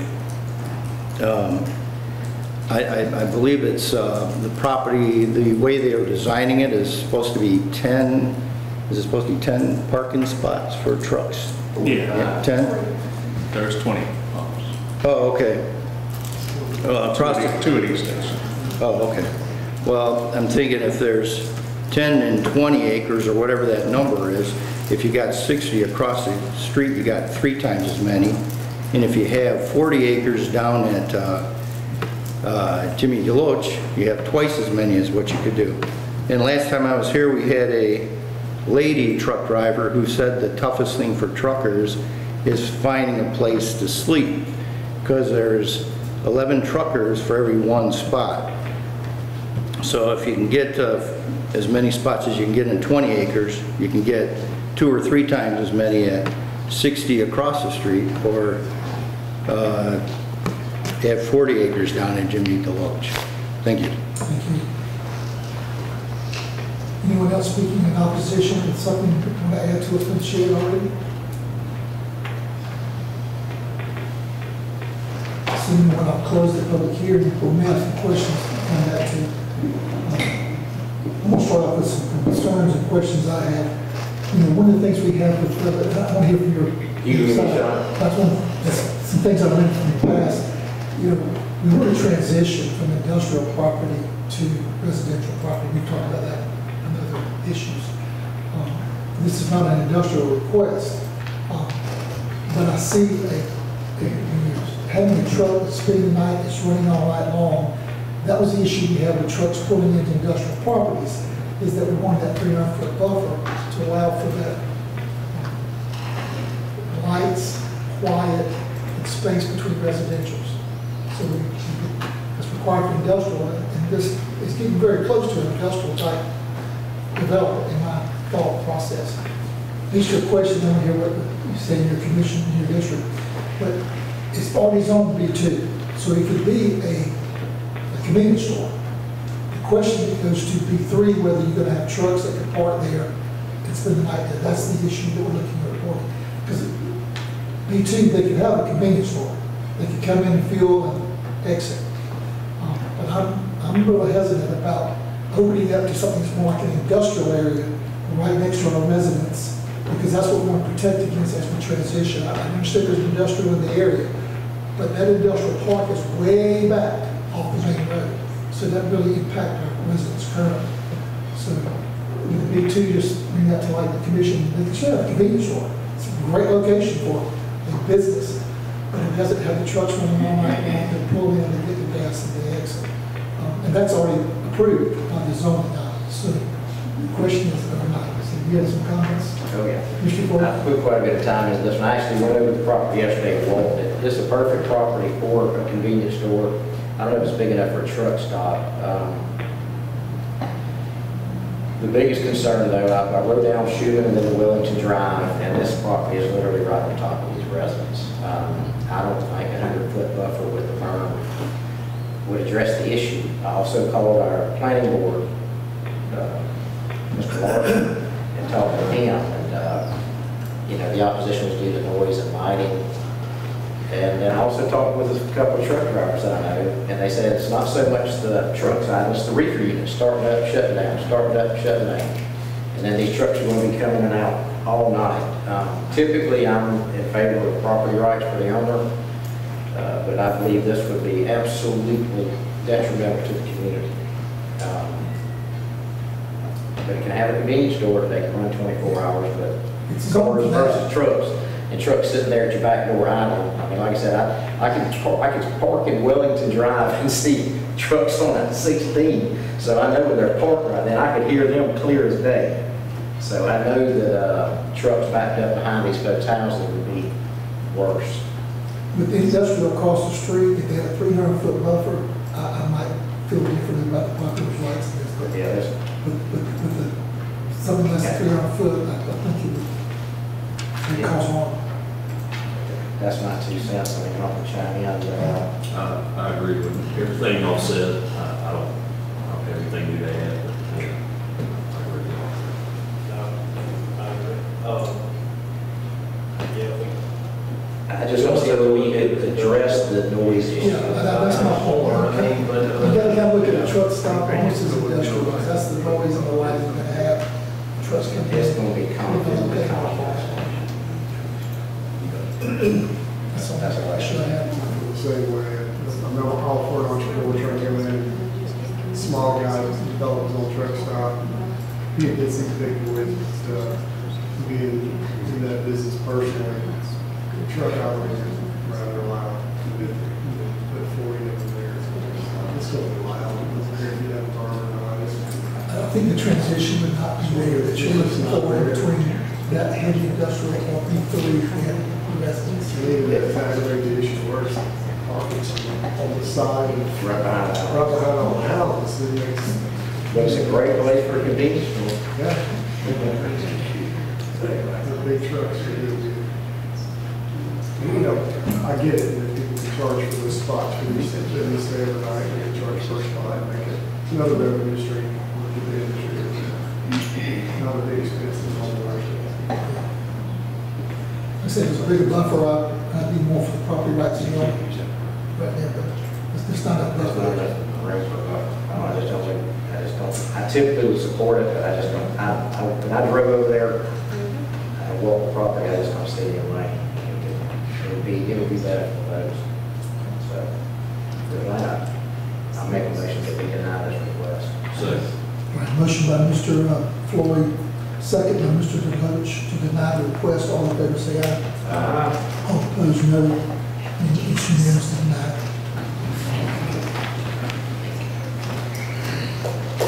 So we will forego the second reading, having it been denied, and read item number 7 in the public hearings.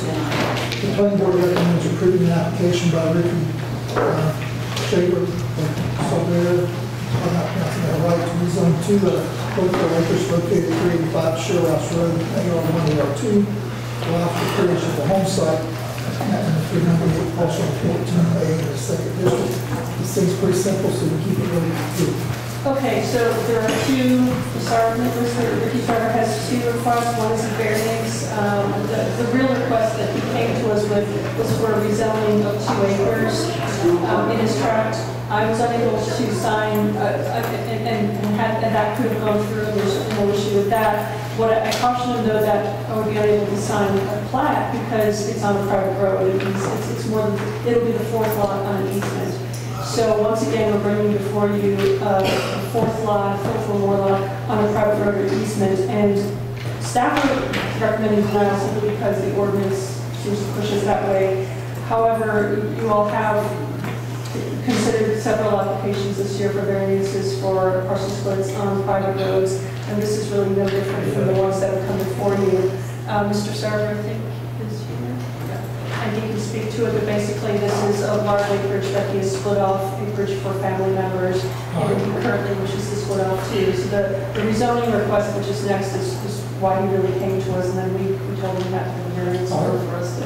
Very good. Welcome to public hearing. Speaking forward tonight. I'm Ricky Sarver, and I live at 385 Shellhouse Road. I just bought the property because at one time I had 3 sons. Now I got 2. But our banker, Mr. Harry at Newington Bank, recommended us to cut out 2 acres, off the property to build a house because it's easier for financing with smaller property than it is with a bunch of property. And so we're not never going to sell it as long as I'm alive. And all I want to do is try to put a house on there for me and my wife and our sons. So help me on this map here. Where's the lot? Number 5. So that's the 2 acres he wishes to cut out there. This is owned by somebody else, and this is where the easement comes through. So this is the entire acreage. This has already been cut out. This has already been cut out. So there's 3 parcels on this easement, and this would be the 4th. Miss Gross, Hugh's wife, Evelyn, I talked to her the other day about it and all, and she told me, as far as she's concerned, it's my easement. I can put back there what I want to. If I need to get it in writing, I can. But I'm in the process of trying to talk to her son too and buy the easement so that it would be my property instead of their property. But according to them two, they don't have no issues with me building another house back there. Because when I bought it, I was intending on putting 4 houses in, because RC, I think was his name, was over it when I bought the property here at Effingham. And he led me to believe that there wouldn't be no problem with me putting 4 homes in there. Because like I said, I just want me and my sons to have our privacy in our homes, because my youngest son's fixing to move over there too, on the back 11 acres I got cut out for him already. Is the 60-foot easement going back in there? Yes, sir. I got a 60-foot easement all the way through.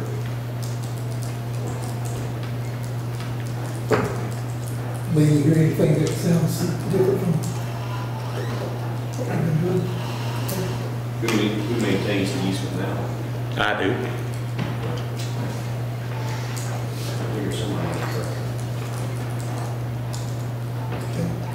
Anyone tonight speaking in opposition to this rezoning request? Seeing no one, I'll close the public hearing. See if there's any question or discussion from the board. You have a motion to approve alternative 1. Excuse me, Mr. Chairman, I'll just make one comment that just to put on the record that if you approve this tonight, this doesn't automatically amount to an approval for future carve-outs on this tract of land. And you would have to come through the same process, and there's not a guarantee that future lots would be approved, because you would have to seek a variance as well.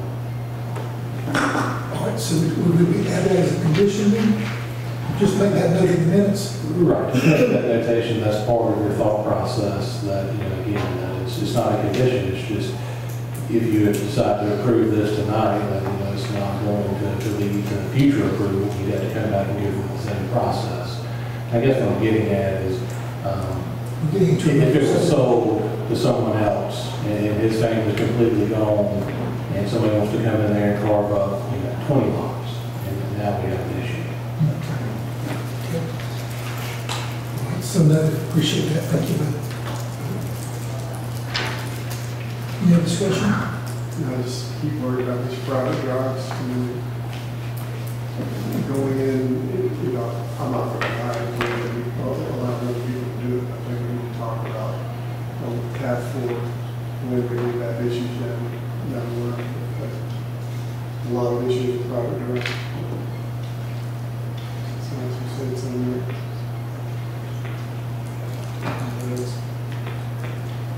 I think he needs to. It's his property. Yeah, we get to it, you should, maybe in the future, we should think about some kind of maintenance arrangement between lots. Maybe pick up a lot, and that was doable in the future. It's probably not the time to talk about it. I think that'd be a good discussion to have. We need to have that, because we give it so much. Tim, you might want to know that one next workshop. Okay. We've been okay with these in the past. Yeah, no, You know, I mean, I'm on side, we've done these before. Just trying to look at ways to eliminate civil actions between constituents in the future and resolve maintenance issues on these private roads. It's not meant to punish anybody or anything like that, to worry about the future. He does pass on. 2 generations pass, and they don't have an agreement, and they're fighting over control the easement, and just maintain the road. With that, I'll make a motion to approve alternative 1 with staff and planning board recommendations. Motion by Mr. Burdette, second by Mr. Floyd. Approve alternative 1 with staff and planning board recommendations. All in favor, say aye. Aye. Any opposed, no. Hearing none, it passes unanimously. Noted as alternative, this motion is approved. The discussion is that this does not anticipate a future addition of a lot without coming back for another variance. Item number 8 is consideration to approve the second reading application by Ricky Sharper to rezone 2 acres and 34 acres located at 385 Showhouse Road from AR1 to AR2 for the creation of a home site at number 398, parcel number 1487 district. Make a motion to approve the second reading. Motion by Mr. Burdette, second by Mr. Floyd to approve the second reading. All in favor, say aye. Aye. Any opposed, no. Hearing none, it passes unanimously. Item number 9, under public hearings, the planning board recommends approving an application by Ricky Sauber. I'm not pronouncing that name right. apologize, for a variance located at 385 Sherrouse Road to allow for the subdivision of 2 acres from a 44-acre parcel off of easement or private road to create a home site, zone AR1, map number 398, parcel 14A in the 2nd district.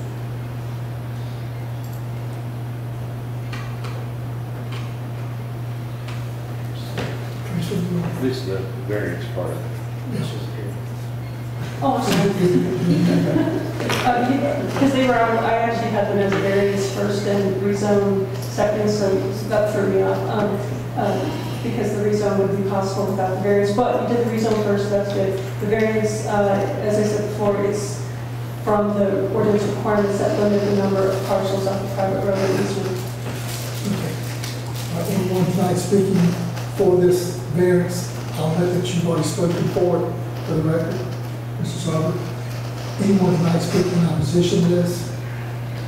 Hearing none, I'll close the public hearing and see if there's approval of the variance. Make a motion to approve alternative one. Motion by Mr. Burdette, second by Mr. Floyd to approve alternative one. All in favor say aye. Aye. Any opposed, no. Hearing none, the variance passes unanimously. Number 10 is the second reading of the variance consideration to approve a second reading of an application by Ricky Sharber for a variance located at 385 Sherrouse Road to allow for the subdivision of 2 acres from a 34-acre parcel to create a home site to be served by an easement or private road, map number 398, parcel 14A in the 2nd district. Motion to approve the second reading. Motion by Mr. Burdette, second by Mr. Keeper to approve the second reading. All in favor say aye. Aye. Any opposed, no. Hearing none, it passes unanimously. Item number 11 in the public hearings, the planning board recommends denying the application by Garvin Dyer for a variance located at 18 Cullican Road to waive the 3-acre minimum required acreage for a rural business, map number 417B, also in the 2nd district.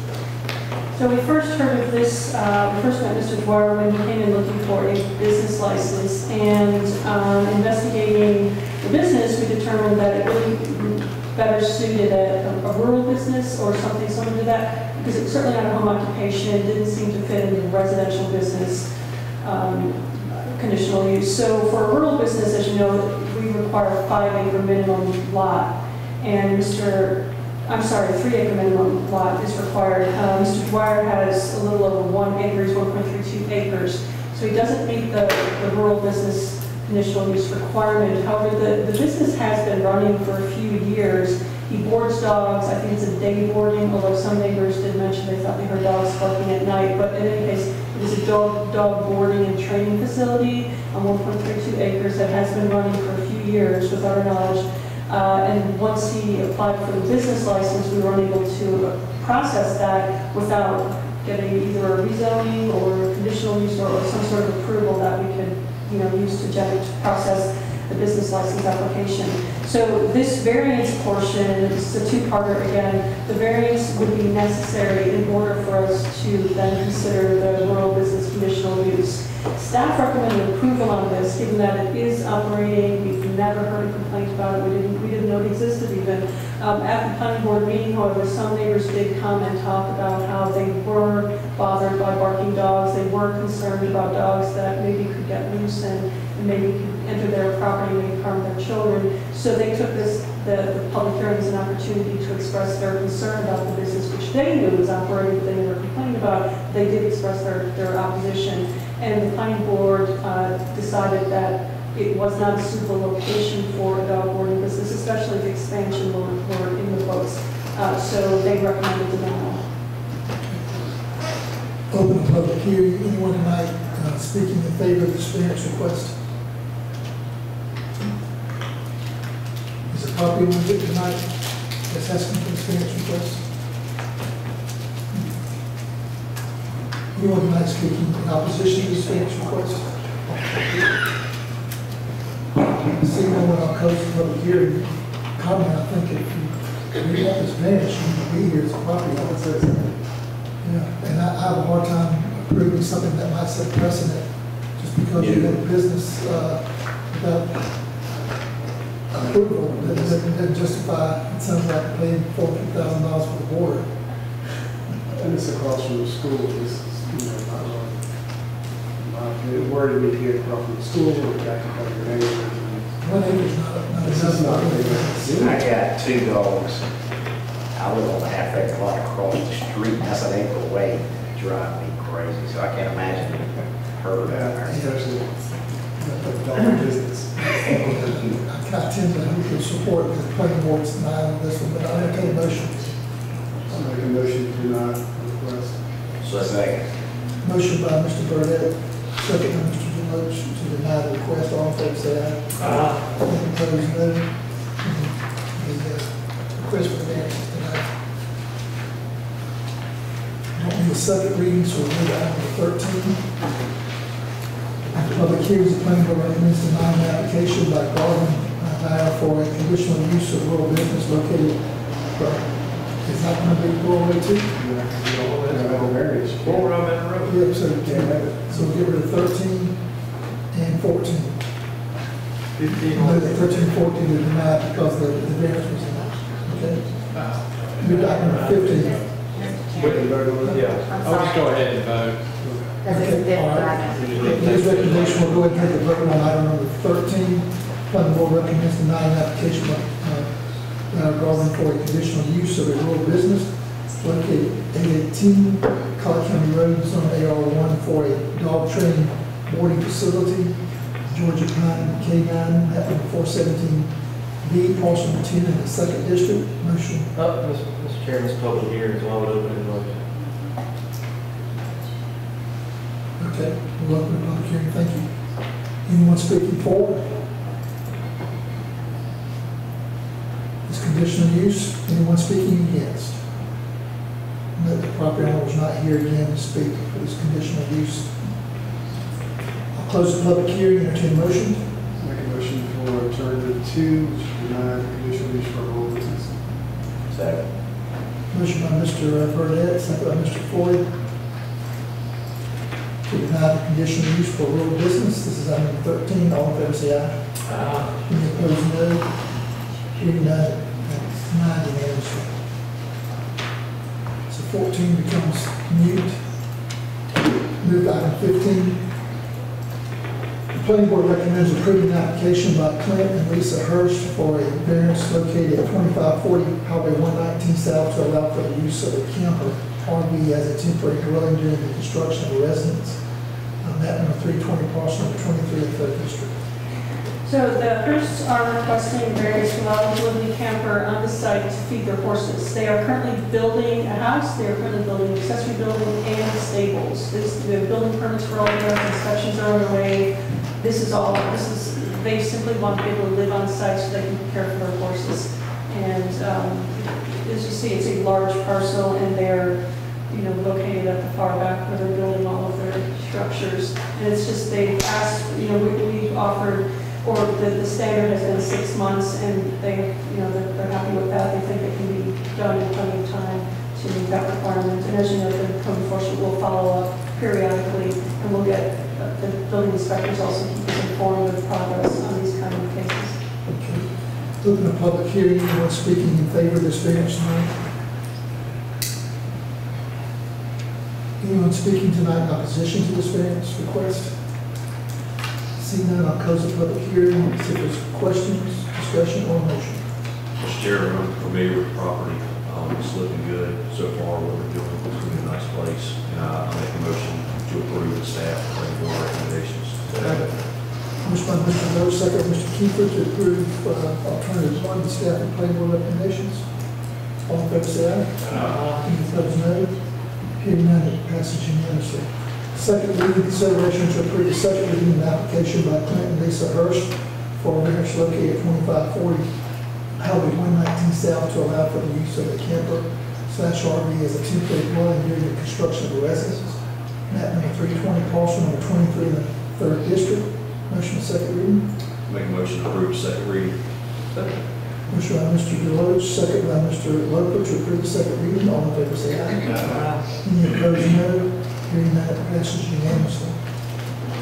Item number 17, in the public hearing, the planning board recommends approving the application by Shell Hall to rezone 19.56 acres located on Courthouse Road from AR1 to AR2 to allow for the future development of a residential subdivision map in the 370 parcel 16 in the 4th district. So at the last meeting, you actually approved the rezoning of 2 acres at the front of the home site. That's going to be split out, and then this is the remaining acreage that is proposed to be used, developed as a subdivision. This is a early concept plan. We actually have a meeting scheduled with Mr. Paul on Friday for a sketch plan pre-application meeting, assuming all goes well tonight. So as you see at the rear of it, there's extensive wetlands, and that was the source of the only opposition from someone who lived behind that. They were concerned about development in the wetlands, but of course there won't be development in the wetlands because he's not planning to cut any lots out back there, and it's just simply impossible to build in that part of the wetlands. So we, as I said, we're having a scheduled pre-application meeting to discuss some other issues. There's a street length issue that we have discussed with them before, that there is an ordinance that requires, limits the street length, lot length to 800 feet, and so this might be a situation where we offer some leniency because he can't cut off, do a step out at 800 feet because there's development on either side.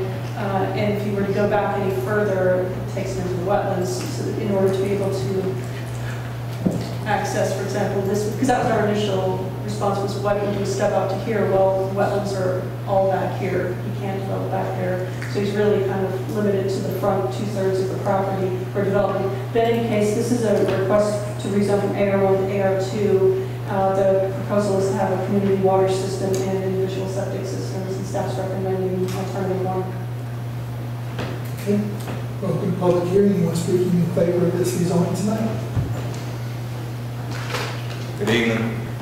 I'm Shell Paul. I'm the owner of the property, and I'll be developing it. If you got any questions, I'll do my best to answer them for you. Thank you, Mr. Paul. We'll see if there's any opposition first. Okay. Anyone would like to speak in opposition to this rezoning? Seeing no one, we'll close the public hearing. See if there's any question or discussion from the board. We have a motion for alternative 1. Make a motion to approve alternative 1 with staff and planning board recommendation. Second.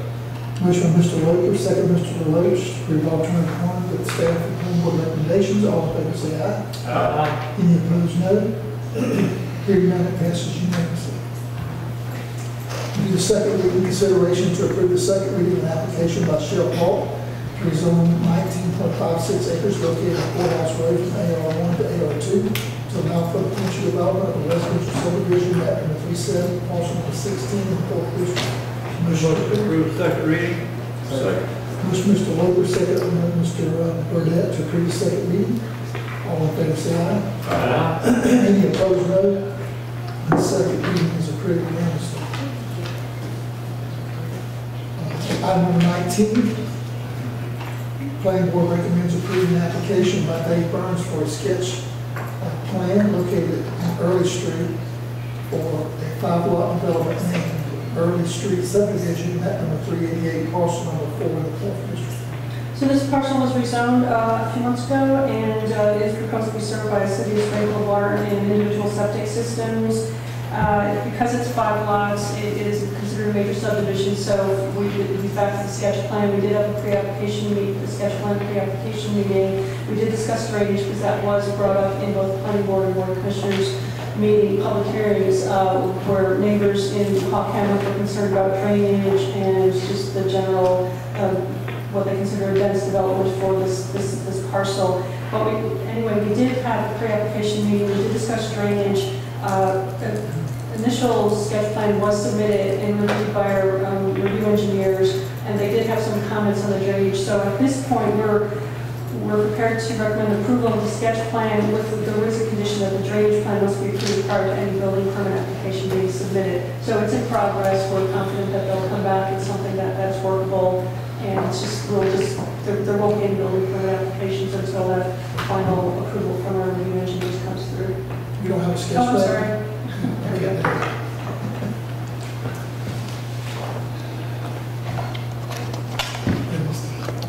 Mr. Chairman, Commissioners, Doug Morgan, EMC Engineering. Yes, we did have a pre-application meeting with Eric and Teresa, and we did show bioretention swales at their request. to offset the first flush drainage, and also, you can't see it on that, but the bottom 3 lots, 4 lots, portions of them are in the flood zone. So by building the house, building the driveway, we had to account for some mitigation. So we have bioretention swales on there that were designed, CSS spreadsheets and everything. Sent them to the EOM review engineer, and they said that everything was approved. The plan looked fine, CSS spreadsheets were fine, the BMPs were fine. All they wanted to see was a peak flow for each lot. And I sent that to them on October 11th. And I have not heard back anything from them, so I assumed it was approved. There is no detention for these lots. It's just bioretention swales to allow the sediment to settle in those. You can see those. The one on the top does not have it because it's not in the flood zone. The 4 on the bottom do.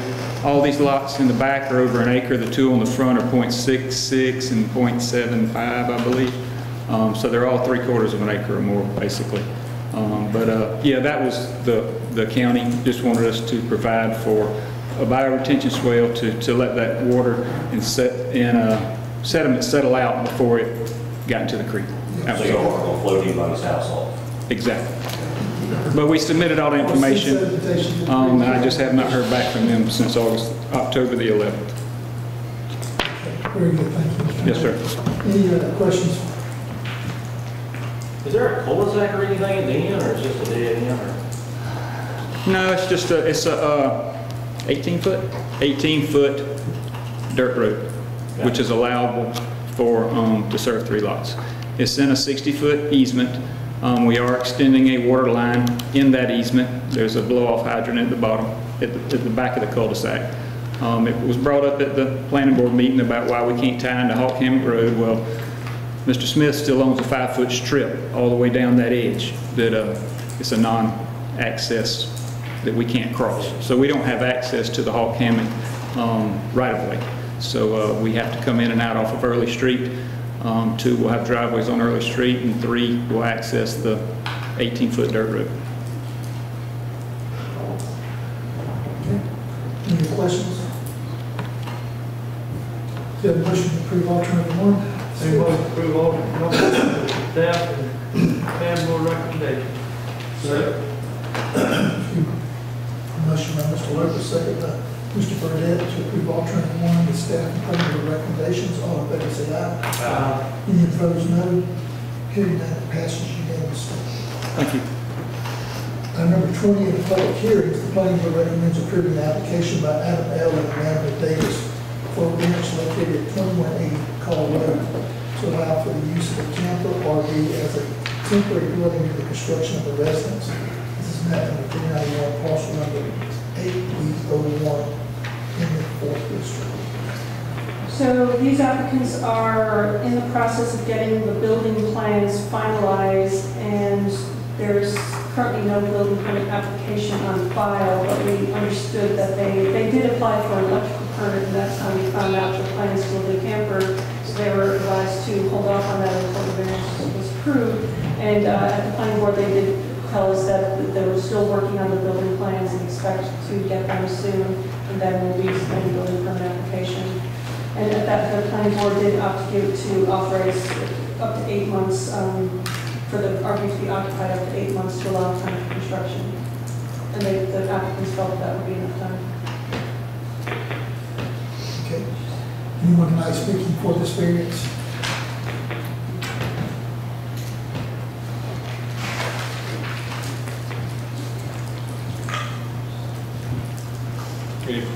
My name is Adam Davis. It's me and my wife that own the property, and we're just trying to use the variance for the camper while we build on it. And I'm here to answer any questions if you got them. So. All right, appreciate you being here. We'll see if there's any opposition. Let's see if there's any questions. Any opposition tonight to this variance request? Seeing none, I will close the public hearing and entertain a motion. Any motion to approve alternative 1 with staff and plan board recommendations? Motion by Mr. Lopez, second by Mr. Keeper to approve alternative 1 with staff and planning board recommendations. All in favor say aye. Aye. Any opposed, no. Hearing none, it passes unanimously.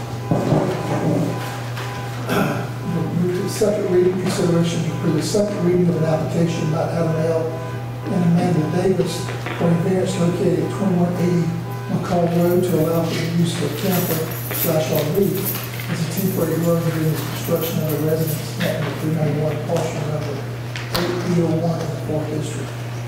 Make a motion to approve second reading. Second. Motion by Mr. Rucker, second Mr. Bodett, to approve the second reading. All in favor say aye. Aye. Any opposed, no. Hearing none, it passes unanimously. Always might make it through. Item number 22, in the public hearing, the planning board recommends approving the application by Catherine O. and James F. Garner to rezone 1.97 acres out of 57.3 acres located at 381 Neely Road from AR1 to AR2 to allow for separation of the home site from that number 461, parcel number 21 in the 5th District. So this is a simple matter of separating a home sites, 1.97 acres, therefore it must be rezoned to AR2. This is the proposed plat, and this is the proposed parcel split right here. Staff recommends approval. Pretty straightforward. We'll open a public hearing and see if there's anyone speaking for this rezoning tonight. My name is Catherine Garner, and this is the home that was my father's before he passed away. And we just would like to rezone it before we start the CUBA back in case we do decide to sell it. And I appreciate your consideration, and I know y'all ready to go watch the Braves ball game too. Thank you. Sounds good. Anyone speaking in opposition to this tonight? Seeing no one, I'll close the public hearing and entertain a motion. Make a motion to approve with alternative number 1. Second. Motion by Mr. Kiefer to approve alternative 1, second by Mr. Deloach. All in favor say aye. Aye. Any opposed, no. Hearing none, it passes unanimously. Item 23, final item, is the second reading consideration to approve the second reading application by Catherine O. and James F. Garner to rezone 1.97 acres of 57.3 acres located at 381 Neely Road from AR1 to AR2 to allow for the separation of home site net number 461, parcel number 21, 5th District. Make a motion to approve second reading. Second. Motion by Mr. Kiefer, second by Mr. Deloach to approve the second reading. All in favor say aye. Aye. Any opposed, no. Hearing none, it passes unanimously. And that concludes the public hearings tonight. We'll go back to items number 7 and following, 12 and following. Reports from my commission and administrative staff. We'll start with staff. Just briefly, our Development Services Department, including GIS, has began application of the new admin building, and we let DPH know, since they're not relying on our furniture delivery, that they are welcome to move in at any time.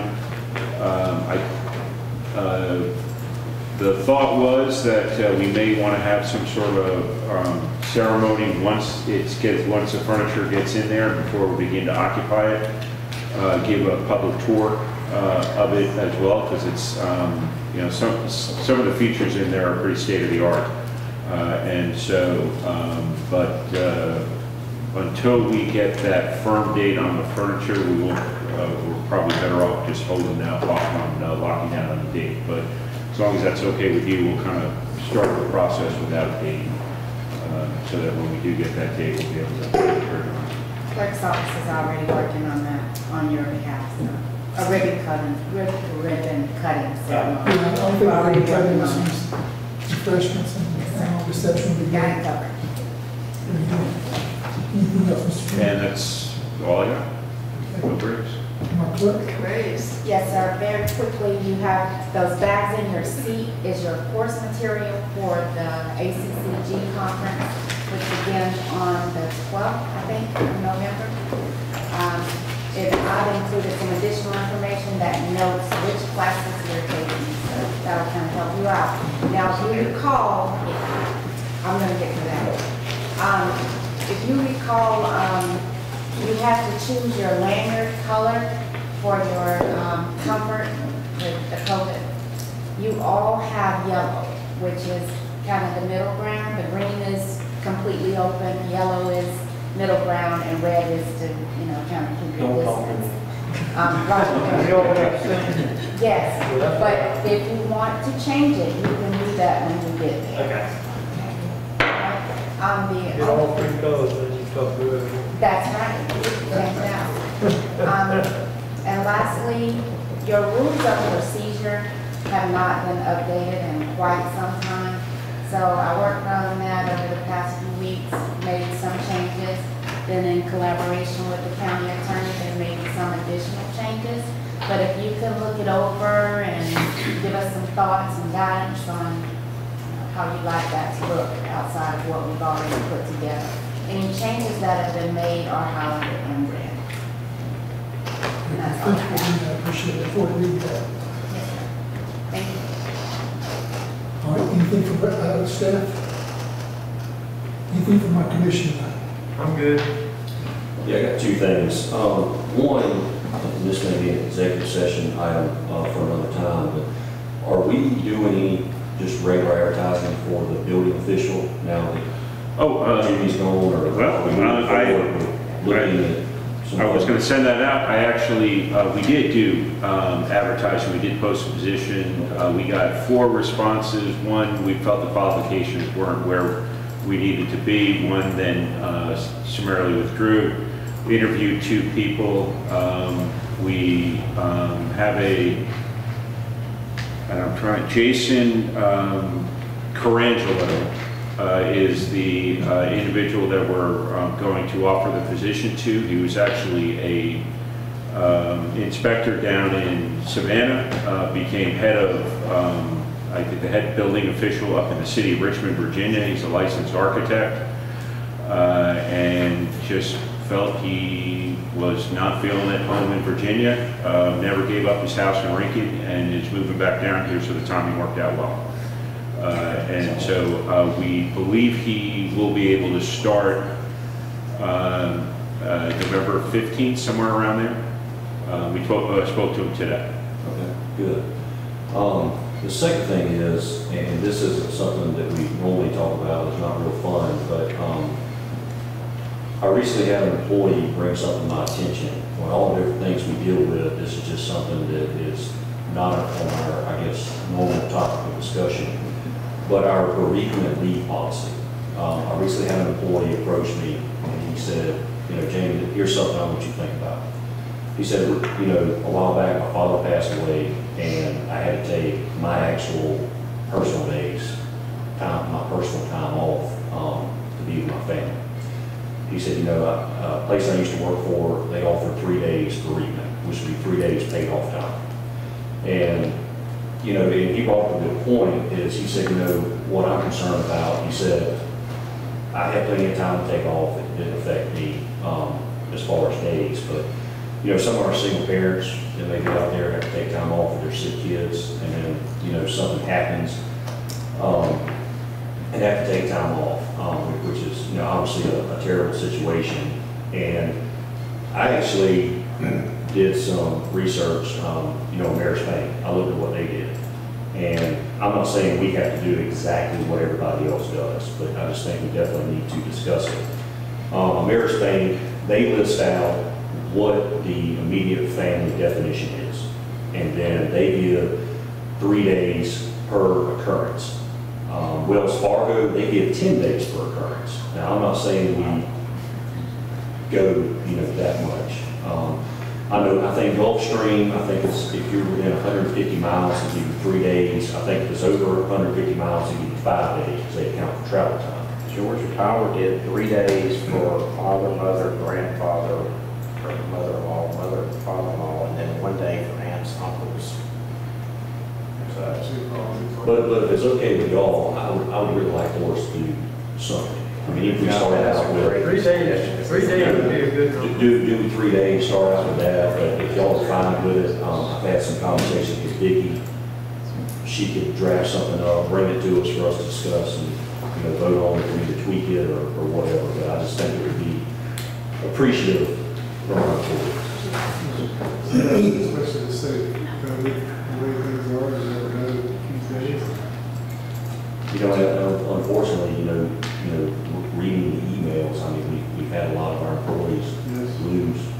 close family members in the last 12 to 18 months. Yeah, you hate for them to have to wrestle with personal, make that decision at that time. Especially if you knew you don't have any. Yeah, well, Well, why don't we ask our manager to get Vicky and So we can get something presented to you by the next meeting. come back for or discussion, presentation. and then discuss it in the next meeting, and maybe approve it in the meeting after. That's all. Appreciate it. I have a couple of things. Kate's Cove, did y'all get a chance to look at that? What? The road more, leading up to the bridge in Kate's Cove? I know I sent some pictures. Leading up to the bridge and... Kate's Cove, there's a bridge. It's a neighborhood. Oh, yeah, that's the brick. Yeah, the pavers. I talked to Clyde about it. I've got to get... Okay. What? Clyde has it for action, I don't know. Okay, and let me follow up. We have done some work there, but it does become a little bit tricky on how you solve it, just so everybody knows. Yeah, this is a neighborhood that the entrance to it is in the unincorporated area. The neighborhood is actually in the incorporated area of Lincoln. And to make it look nice, there's a little bridge that goes over. And the bridge is in good shape. Yeah, the bridge is in good shape, but the area that goes up to the bridge, they decided to use pavers rather than asphalt. And it's just, with all the traffic, it's just falling apart underneath, so. Of course, on the county side. Yeah, I don't know how we accept it. Yeah, it's in great shape on the city side, just on the county side, it's falling apart. So it's one of those things, it's how do you fix it?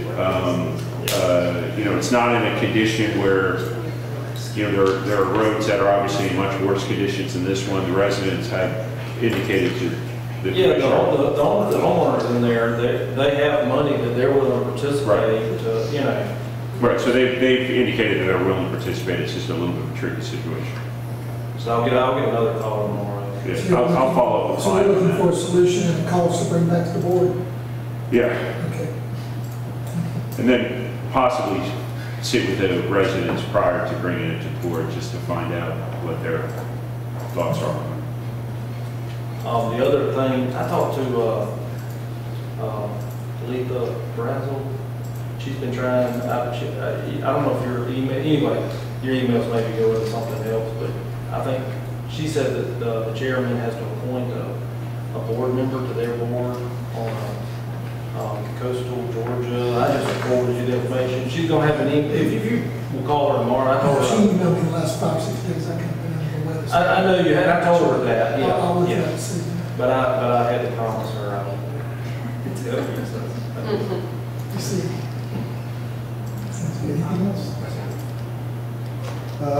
3 things or 2 real quick. Firehouse, what's taking so long to build that thing on Hodge? It's the material. It's a pre-engineered metal building. I almost forgot what it was. Yeah, so there's just a massive delay getting that from the factory. So apparently they've got a delivery date, so they've got the foundation and everything ready for You should it. call Phil. You can get that quick. Yeah, so it's on its way, but Brinken has been very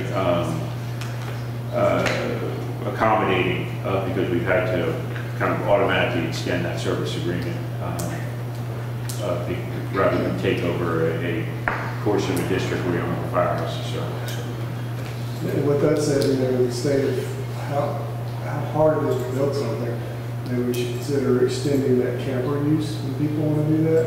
6 months, probably won't cut it when we build a house. Maybe extend that to 9 months or a year. Give people have time. It feels hard to come by.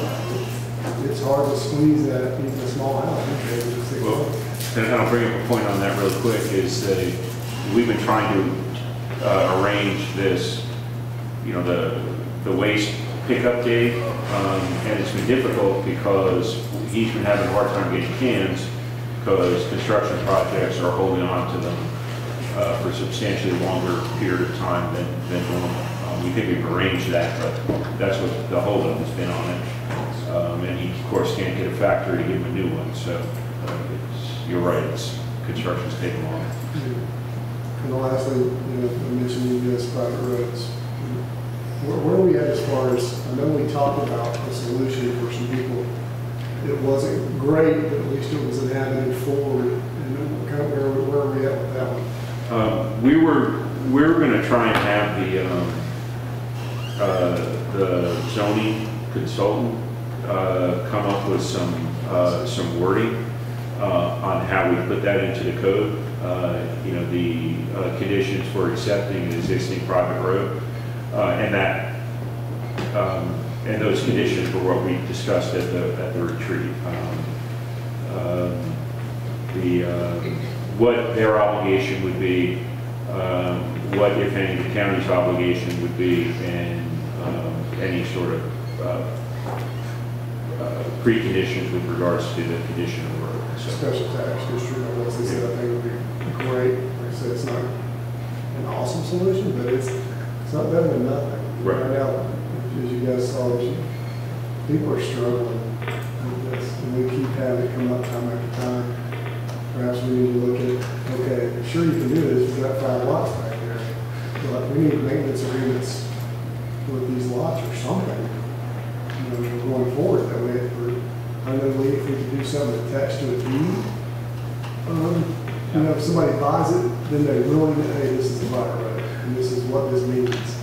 A lot of people get into this stuff, they don't really understand until it's an issue. I mean, the problem is it just depends how involved you want to be as a board. But even if you require a maintenance agreement, it's not to say anybody's going to abide by it. And then it's going to be the same as if they didn't have one.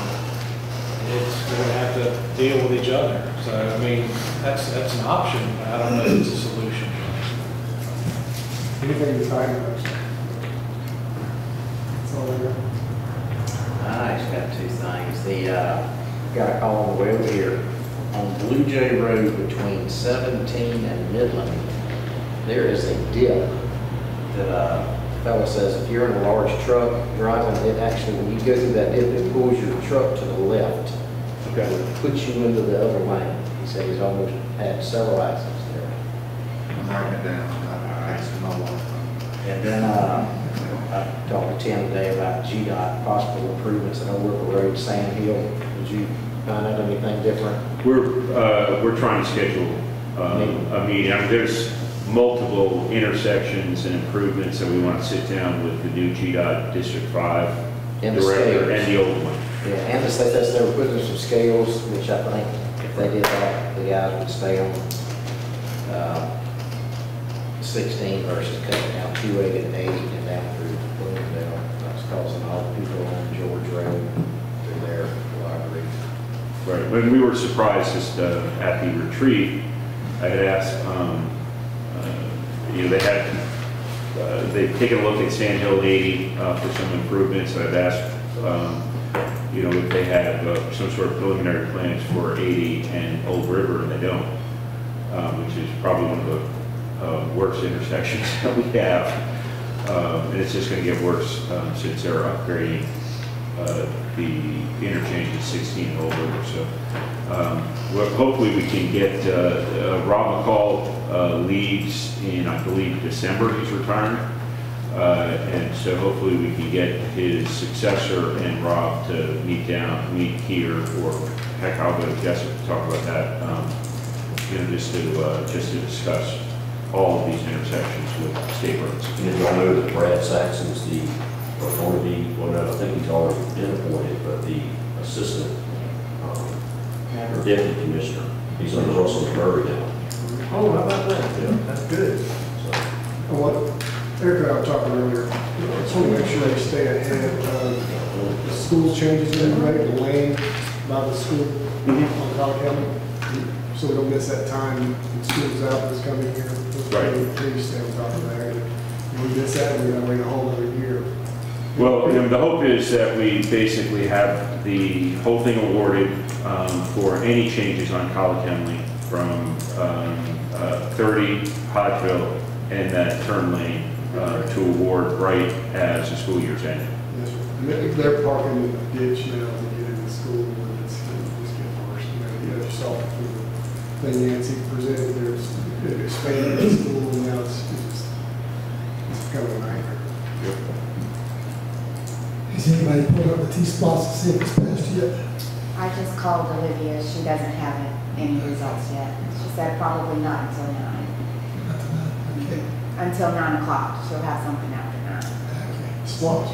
I mean, Splosh, yeah, Splosh. We're good. Yeah, that's Splosh. We need Splosh too. Yeah, we do. Okay, anything else? Do you have any executive session tonight? And there's no executive session minutes that I know of. Okay, so we have a motion to adjourn this meeting. Make a motion to adjourn. Second.